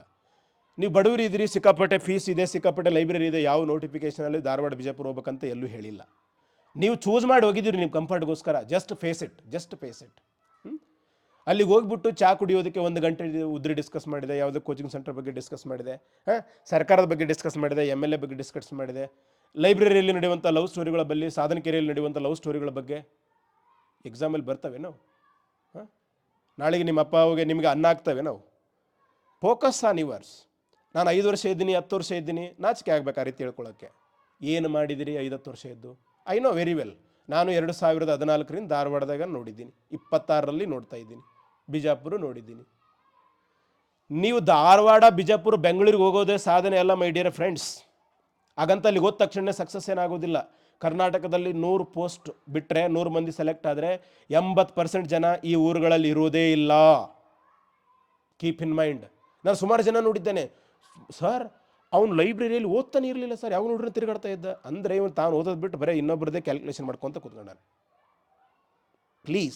ಪ್ಲೀಸ್ ಒಬ್ಬ ಅಣ್ಣನಾಗಿ, ಒಬ್ಬ ಫ್ರೆಂಡ್ ಆಗಿ ನಿಮಗೆ ಹೇಳ್ತೀನಿ, ಅಲ್ಲಿ ಬಾಜು ನಿಮ್ಮ ದೊಡ್ಡಪ್ಪನ ಮಗ, ಚಿಕ್ಕಪ್ಪನ ಮಗ ನಿಮ್ಮನ್ನು ನೋಡಿ ಹೊಟ್ಟೆ ಕಿಚ್ಚು ಪಡ್ಬೋದು, ನೀವು ಉದ್ಧಾರ ಆಗಬಾರ್ದಂತ ನಾನು ಹೇಳ್ತಾ ಇದ್ದೀನಿ. ನೀವು ಯಾರು ಸಂಬಂಧ ಇಲ್ಲ ಅಂದರೂ ನೀವು ಉದ್ಧಾರ ಆಗಬೇಕಂತ ಇದನ್ನು ಹೇಳ್ತಾ ಇದ್ದೀನಿ. ದಯವಿಟ್ಟು ಮಾಡೋಕ್ಕೆ ಹೋಗಬೇಡಿ, ನಿಮ್ಮ ಮೇಲೂ ವಿರುದ್ಧಕ್ಕಲ್ಲ. ಸೊ ನೆಕ್ಸ್ಟು CETಗಳಾಗ ಎಷ್ಟು ತಿಂಗಳು ಓದಿನಿ, ಎಷ್ಟು ವರ್ಷ ಓದಿನಿ, ಮದುವೆಗೆ ಹೋಗಿಲ್ಲ, ಮುಂಜಿಗೆ ಹೋಗಿಲ್ಲ, ಟ್ರಿಪ್ ಮಾಡಿಲ್ಲ, ಲವರ್ ಜೊತೆಗೆ ಅಡ್ಡಾಡಿಲ್ಲ, ನಾನು ಹುಡುಗಿಗೆ ಟೈಮ್ ಕೊಟ್ಟಿಲ್ಲ. Don't count. ಇದು ಯಾರು ಉಪಕಾರಕ್ಕೆ ಮಾಡ್ತಾ ಇಲ್ಲ, ನಿಮ್ಮ ಬದುಕಿಗೆ ಮಾಡ್ತಾ ಇರುವಂಥದ್ದು. ಅಷ್ಟೆಲ್ಲ ಮಾಡಿ ಏನು ರಿಸಲ್ಟ್ ಬಂದದಪ್ಪ, ಆ ರಿಸಲ್ಟನ್ನು ಕೌಂಟ್ ಮಾಡೋ. ವಾದ ಎಕ್ಸಾಮಲ್ಲಿ 50 ಕ್ವಶನ್ಸ್ ರೈಟ್ ಆಗಿದ್ದು, ಈ ಎಕ್ಸಾಮಲ್ಲಿ 60 ರೆಡಿ ಆಗಿದ್ದಾವ, ನೆಕ್ಸ್ಟ್ ಎಕ್ಸಾಮಲ್ಲಿ 70 ರೆಡಿ ಆಗಿದ್ದಾವ, ಎಷ್ಟು ಜಾಬ್ ಸೆಲೆಕ್ಟ್ ಆದವು, ಇದನ್ನು ಕೌಂಟ್ ಮಾಡಿ ಮೈ ಡಿಯರ್ ಫ್ರೆಂಡ್. ವಿಶೇಷವಾಗಿ ಹೆಣ್ಮಕ್ಳಿಗೆ ಹೇಳೋದು ನಾನು, please don't count your efforts, count your result. ಸಣ್ಣ ಹುದ್ದೆ ಹಲವಾರು ಸಮಸ್ಯೆಗಳಿಗೆ ಪರಿಹಾರ ಆಗುತ್ತೆ. ಒಂದು ಕಾನ್ಸ್ಟೇಬಲ್ ಹುದ್ದೆ 60,000 ಸಂಬಳ. ಎಷ್ಟೋ ಸಲ ನಮ್ಮ ಕುಟುಂಬಗಳಿಗೆ ಸಂಬಳ ಅಲ್ಲ, ಯಾರು ನೀನು 5 ಎಕರೆ 10 ಎಕರೆ ಹೊಲ ಭೂಮಿ ಇರುವಂಥ ಉತ್ತರ ಕರ್ನಾಟಕದ ಯಾವ ರೈತನೂ ಕೂಡ 60,000 ರೂಪಾಯಿ ಗಳಿಸೋಕ್ಕಾಗಲ್ಲ ವರ್ಷಕ್ಕೆ. ಯಾಕಂತ ಕೇಳಿದ್ರೆ ಮಳೆ ಜಾಸ್ತಿ ಬರುತ್ತಿಲ್ಲ, ಮಳೆನೇ ಬರುವುದಿಲ್ಲ. ಈಗ ಕರ್ನಾಟಕದಲ್ಲಿ ಎಲ್ಲ ಏನೋ ಪ್ರಾಬ್ಲಮ್ನಿಂದ ಪೂರ ಬರಗಾಲ ಬಂದೈತೆ. ನೀವು ಇಂಥ ವಿಚಾರದಾಗ ತಿಂಗಳಿಗೆ 5,000 ರೂಪಾಯಿ ಫೀಸಿಗೋ ಇದಕ್ಕೆ ಖರ್ಚು ಮಾಡಿ ಓದಕತ್ತೀರಿ ಅಂತ ಕೇಳಿದ್ರೆ ದಯವಿಟ್ಟು ಹೇಳ್ಕೊಂಡು ತಿರುಗಾಡಕ್ಕೆ ಹೋಗಬೇಡಿ, ಓದಿ. ಸೊ ಗೆಲ್ಲುವ ತನಕ ನಿಮ್ಮ ಕಥೆಗಳನ್ನು ಯಾರೂ ಕೇಳುವುದಿಲ್ಲ. ನಾನು ಅಷ್ಟೇ ಎಕ್ಸಾಮಲ್ಲಿ ಡಾಕ್ಯುಮೆಂಟ್ ವೆರಿಫಿಕೇಷನ್ ಹೋಗಿದ್ದೆ. ಸೊ ಫಿಸಿಕಲ್ ಆಗಲಿಲ್ಲ, 1 ಮಾರ್ಕ್ಸ್ನಿಂದ ಹೋಯ್ತು, 2 ಮಾರ್ಕ್ಸ್ನಿಂದ ಹೋಯ್ತು. ನಾನು ಸುಮಾರು ಜನ ನೋಡಿದ್ದೇನೆ, 1,000 ಮಂದಿನೂ ಕೂಡ ನೋಡಿರ್ಬೋದು. ಎಲ್ಲರದು 1 ಮಾರ್ಕ್ಸ್ನಿಂದ 2 ಮಾರ್ಕ್ಸ್ನಿಂದನೇ ಹೋಗುತ್ತೆ CET ಎಕ್ಸಾಮ್. Very bad. ನಾನು ಇವನ್ ಹೈಸ್ಕೂಲ್ ಇದ್ದಾಗಲೂ ನೋಡಿದ್ದೆ. ಇನ್ನು ಈ PC PS ಇದ್ದವರು ಕಲರ್ ಬ್ಲೈಂಡ್ನೆಸ್ ಹೋಯ್ತು, ಎಲ್ಲ ಆಗಿತ್ತಂತೆ. ಫಿಸಿಕಲ್ CETಯಲ್ಲಿ ಅಷ್ಟೇ ಹೋಯ್ತಂತೆ. CETನೇ ಮೇನ್ ಇರುವಂಥದ್ದು. ನಿಮ್ಮ ಹಳೆ ಕಥೆಗಳನ್ನು ಕೇಳ್ರಿ ನೀವು. ನಿಮ್ಮ ಕೋಚಿಂಗ್ ಸ್ಟೂಡೆಂಟ್ ಕ್ಲಾಸ್ ಮಾಡುವಂಥವ್ರು, ನಿಮ್ಮ ಸೀನಿಯರ್ಗಳು ಅವರೆಲ್ಲ ಹೇಳ್ತಿರ್ತಾರೆ, ಅವೆಲ್ಲ ಕೇಳಕ್ಕೆ ಹೋಗ್ಬೇಡ್ರಿ, ನೀವು ಅವ್ರಂಗೆ ಆಗಬೇಡಿ. ದ್ವೇಷ, ಅಸೂಯೆ, ಹೊಟ್ಟೆ ಕಿಚ್ಚು, ಅಪಪ್ರಚಾರಗಳು. 90% CET ಓದುವ ಆಸ್ಪಿರೆಂಟ್ಗಳಲ್ಲಿ 90% PC ಆಸ್ಪಿರೆಂಟ್ಗಳೇ ಇವುಗಳಿಂದ ತುಂಬ ಸಫರ್ ಆಗುವಂಥವು. ಸೊ ಯಾವಾಗ ದ್ವೇಷ, ಅಸೂಯೆ, ಹೊಟ್ಟೆ ಕಿಚ್ಚು, ಅಪಪ್ರಚಾರಗಳು ಬರ್ತಾವಂದರೆ ಕೈಲಾಗದೇ ಇದ್ದಾಗ, ಬೇರೆಯವರ ಯಶಸ್ಸನ್ನು ತಡ್ಕೊಳ್ಳಾರ್ದೇ ಇದ್ದಾಗ, ನೆನ್ಪಿಟ್ಕೊಳ್ಳಿ, ದ್ವೇಷ, ಅಸೂಯೆ, ಹೊಟ್ಟೆ ಕಿಚ್ಚು, ಅಪಪ್ರಚಾರಗಳಿಂದ ನಿಮಗೆ ಕೆಟ್ಟದ್ದು. ನಿಮ್ಗೆ ಯಾರಾದರೂ ಈ ರೀತಿ ಪಾಡೋರಿದ್ದರೆ ಅವ್ರು ಸಾಮಾನ್ಯವಾಗಿ ಒಂದು ನಿಮ್ಮ ಸ್ವಂತ ಊರದವ್ರು ಇರ್ತಾರೆ, ಅವ್ರ ಜೊತೆಗೆ ಇರೋಕ್ಕೆ ಹೋಗಬೇಡಿ. ಸ್ವಂತ ಜಾತಿದವ್ರು ಇರ್ತಾರೆ, ಅವ್ರ ಜೊತೆಗೆ ಇರೋಕ್ಕೆ ಹೋಗಬೇಡಿ. ಊರದವ್ರಿದ್ದರೆ ನೀವು ಸಕ್ಸಸ್ ಆದರೆ ಊರಾಗ ಅವ್ರು ಉಸಾಬರಿ ಮಾಡ್ಕೊಂಡು ಸುಳ್ಳು ಹೇಳಿಕೊಂಡು ಗೊಳ್ಳು ಹೇಳ್ಕೊಂಡು ತಿರುಗಾಡ್ತಿರ್ತಾರೆ. ಹಾಗಾಗಿ ಅವ್ರು ಬೇಳೆ ಬೇಯಲ್ಲ ಅಂತ ನಿಮ್ಮ ಬಗ್ಗೆ ಏನಾದರೂ ಮೈಂಡ್ ಡೈವರ್ಟ್ ಮಾಡೋಕ್ಕೆ ಮಾಡ್ತಾರೆ. ಮತ್ತು ನಿಮ್ಮ ಊರು ಉಸಾಬರಿಗಳನ್ನು ಹೇಳ್ಕೊಂತ ತಿರುಗಾಡ್ತೀರಿ, ಟೈಮ್ ವೇಸ್ಟ್ ಆಗ್ತದೆ. ಸ್ವಂತ ಜಾತಿದವಿದ್ದರೆ ನಿಮ್ಮ ಮೀಸಲಾತಿ ಹೋಗಿರ್ತದೆ, ನಿಮ್ಮ ಪೋಸ್ಟ್ಗೆ ಅವ್ನು ಬರ್ತೀವಿ ಅಂತ ಯಾವಾಗಲೂ ಆ ಚಿಲ್ಲರ್ ಮೈಂಡ್ ಇದ್ದೇ ಇರ್ತದೆ. ನೆಕ್ಸ್ಟ್ ಹಾಗಂತ ಎಲ್ಲರಿಗಿರುತ್ತಂತೆಲ್ಲ, ತುಂಬ ಮೆಚುರಿಟಿ ಇದ್ದಂಥವ್ರು ಇದ್ದೇ ಇರ್ತಾರೆ. ಭಾಳಷ್ಟು ಜನ ಇವರೇ ಸಫರ್ ಆಗ್ತಿರ್ತಾರೆ. ಮತ್ತು ಊರಾಯಿತು, ಜಾತಿ ಆಯಿತು, ಮತ್ತು ನಿಮ್ಮ ಸಂಬಂಧಿ ಜೊತೆಗೆ ನೀವು ಯಾವಾಗಲೂ ಓದಕ್ಕೆ ಹೋಗಬೇಡಿ. ನೀವೇನು ಮಾಡ್ತೀರಿ ಅಂತ ಮುಂದೆ ನಿಮ್ಮ ಫ್ಯೂಚರ್ ಪ್ಲ್ಯಾನ್ಗಳು ಹೇಳಕ್ಕೆ ಹೋಗಬೇಡಿ. ಹಾಂ, ಸೊ 90% ರಿಲೇಷನ್ಸು ಯಾವಾಗಲೂ ಜೆಲಸ್ ಫೀಲ್ ಆಗ್ತಾರೆ. That is common. ಅದರಲ್ಲೂ ಈ ಹಳ್ಳಿಗಳಲ್ಲಿ ಮತ್ತು ಕೆಳವರ್ಗದ ಸಮುದಾಯಗಳಲ್ಲಿ ಇದು ಹೈಯೆಸ್ಟು. ನೆಕ್ಸ್ಟ್ 4ನೇದ್ದು, ನೀವೇನಾದರೂ ನಿಮ್ಮ ಸಹಪಾಠಿಗಳು, ನಿಮ್ಮ ಕ್ಲಾಸ್ಮೇಟ್ಗಳು, ಅವ್ರೇನಾದರೂ ಇದ್ದರೆ, ನೀನು ಸಕ್ಸಸ್ ಆದರೆ ಖುಷಿ ಪಡುವಂಥ ಫ್ರೆಂಡ್, ಸಹಪಾಠಿ ಬೇರೆ, ಫ್ರೆಂಡ್ ಬೇರೆ. ಫ್ರೆಂಡ್ ಆದವನು ಯಾವತ್ತು ಅವನು ಸಫರಾಗಿ ಇನ್ನೊಬ್ಬರಿಗೆ ಉದ್ಧಾರ ಮಾಡ್ತಾನೆ. ಇವು 4 ಜನರು ನನ್ನ ಲೈಫ್ನಾಗೂ ನಿಮ್ಮ ಲೈಫ್ನಾಗೂ ಭಾಳಷ್ಟು ಜನರ ಲೈಫ್ನಾಗೂ ವಿಲನ್ಗಳೇ ಆಗಿರ್ತಾರೆ. ಸೊ ಹಾಗಾಗಿ ಇವ್ರುಗಳಿಂದ ದೂರ ಇರ್ರಿ. ನೀವು ಆ ಥರ ಹೊಟ್ಟೆ ಕಿಚ್ಚು ಪಡ್ತಾ ಇದ್ದರೆ ದಯವಿಟ್ಟು ಅದನ್ನು ಬಿಟ್ಟುಬಿಡಿ. ಸೊ ಭಾರತ ಪ್ರೀತಿಯ ರಾಷ್ಟ್ರ, ಭಾರತದ ಸಂಸ್ಕೃತಿ ಪ್ರೀತಿ, ಪ್ರೇಮ, ಸಹಬಾಳ್ವೆ ಇದನ್ನು ಹಂಚಿದಂಥವ್ರು. ಸ್ವಂತ ನಿಮ್ಮ ಫ್ರೆಂಡ್ ಬಗ್ಗೆ, ನಿಮ್ಮ ಊರವನ ಬಗ್ಗೆ, ಎಸ್ ಒಂದು ಹುದ್ದೆ ನೀನು PC ಆಗಿರ್ಬೋದು, ನೀನು PS ಆಗಿರ್ಬೋದು, ನೀನು KS ಆಗಿರ್ಬೋದು. ಆದರೆ ಸೊ ದೊಡ್ಡ ಹುದ್ದೆ ಪಡೆದಷ್ಟು, ಹುದ್ದೆ ಪಡೆದವನು ಹುದ್ದೆ ಪಡಲಾರ್ದವನಿಗೆ ಎಷ್ಟು ಕನಿಕರ ಸಿಂಪತಿ ತೋರಿಸ್ತಾನೋ ಅಷ್ಟು ಒಳ್ಳೆಯದು. ಅದು ಮಾನವೀಯತೆ. ಇವನ್ನೆಲ್ಲ ಮಾಡಿ ಇಷ್ಟನ್ನು ನೋಡಿದ್ರಲ್ಲ, ನಿಯರ್ಲಿ 1 hour ಆಗಿರ್ತದೆ. ಸೊ ಎಕ್ಸ್ಟ್ರಾ ಎಲ್ಲ ಮಾಹಿತಿ ಹೇಳಬೇಕಾದ್ರೆ ಇಷ್ಟೆಲ್ಲ ಆಗ್ತದೆ. ಇಷ್ಟೆಲ್ಲ ನೋಡಿದ ಮೇಲೂ ನಿಮಗೇನಾದರೂ ಡೌಟ್ಸ್ ಇದ್ದರೆ ಡಿಸ್ಕ್ರಿಪ್ಷನಲ್ಲಿ ಟೆಲಿಗ್ರಾಮ್ ಲಿಂಕ್ ಇದೆ, ಅಲ್ಲಿ ಸೊ ಮೆಸೇಜ್ ಮಾಡಿ. ಖಂಡಿತ ನಿಮಗೆ ಟೆಲಿಗ್ರಾಮಲ್ಲಿ ಕೂಡ ಡೀಟೇಲ್ಸನ್ನು ಹೇಳ್ತೇನೆ. ಸೊ ಈ ಬೆಟಾಲಿಯನ್ಗಳ ಬಗ್ಗೆ ಬೇಕಿದ್ದರೆ ಇನ್ನೊಂದು ವಿಡಿಯೋವನ್ನು ಕೂಡ ಮಾಡ್ತೇನೆ.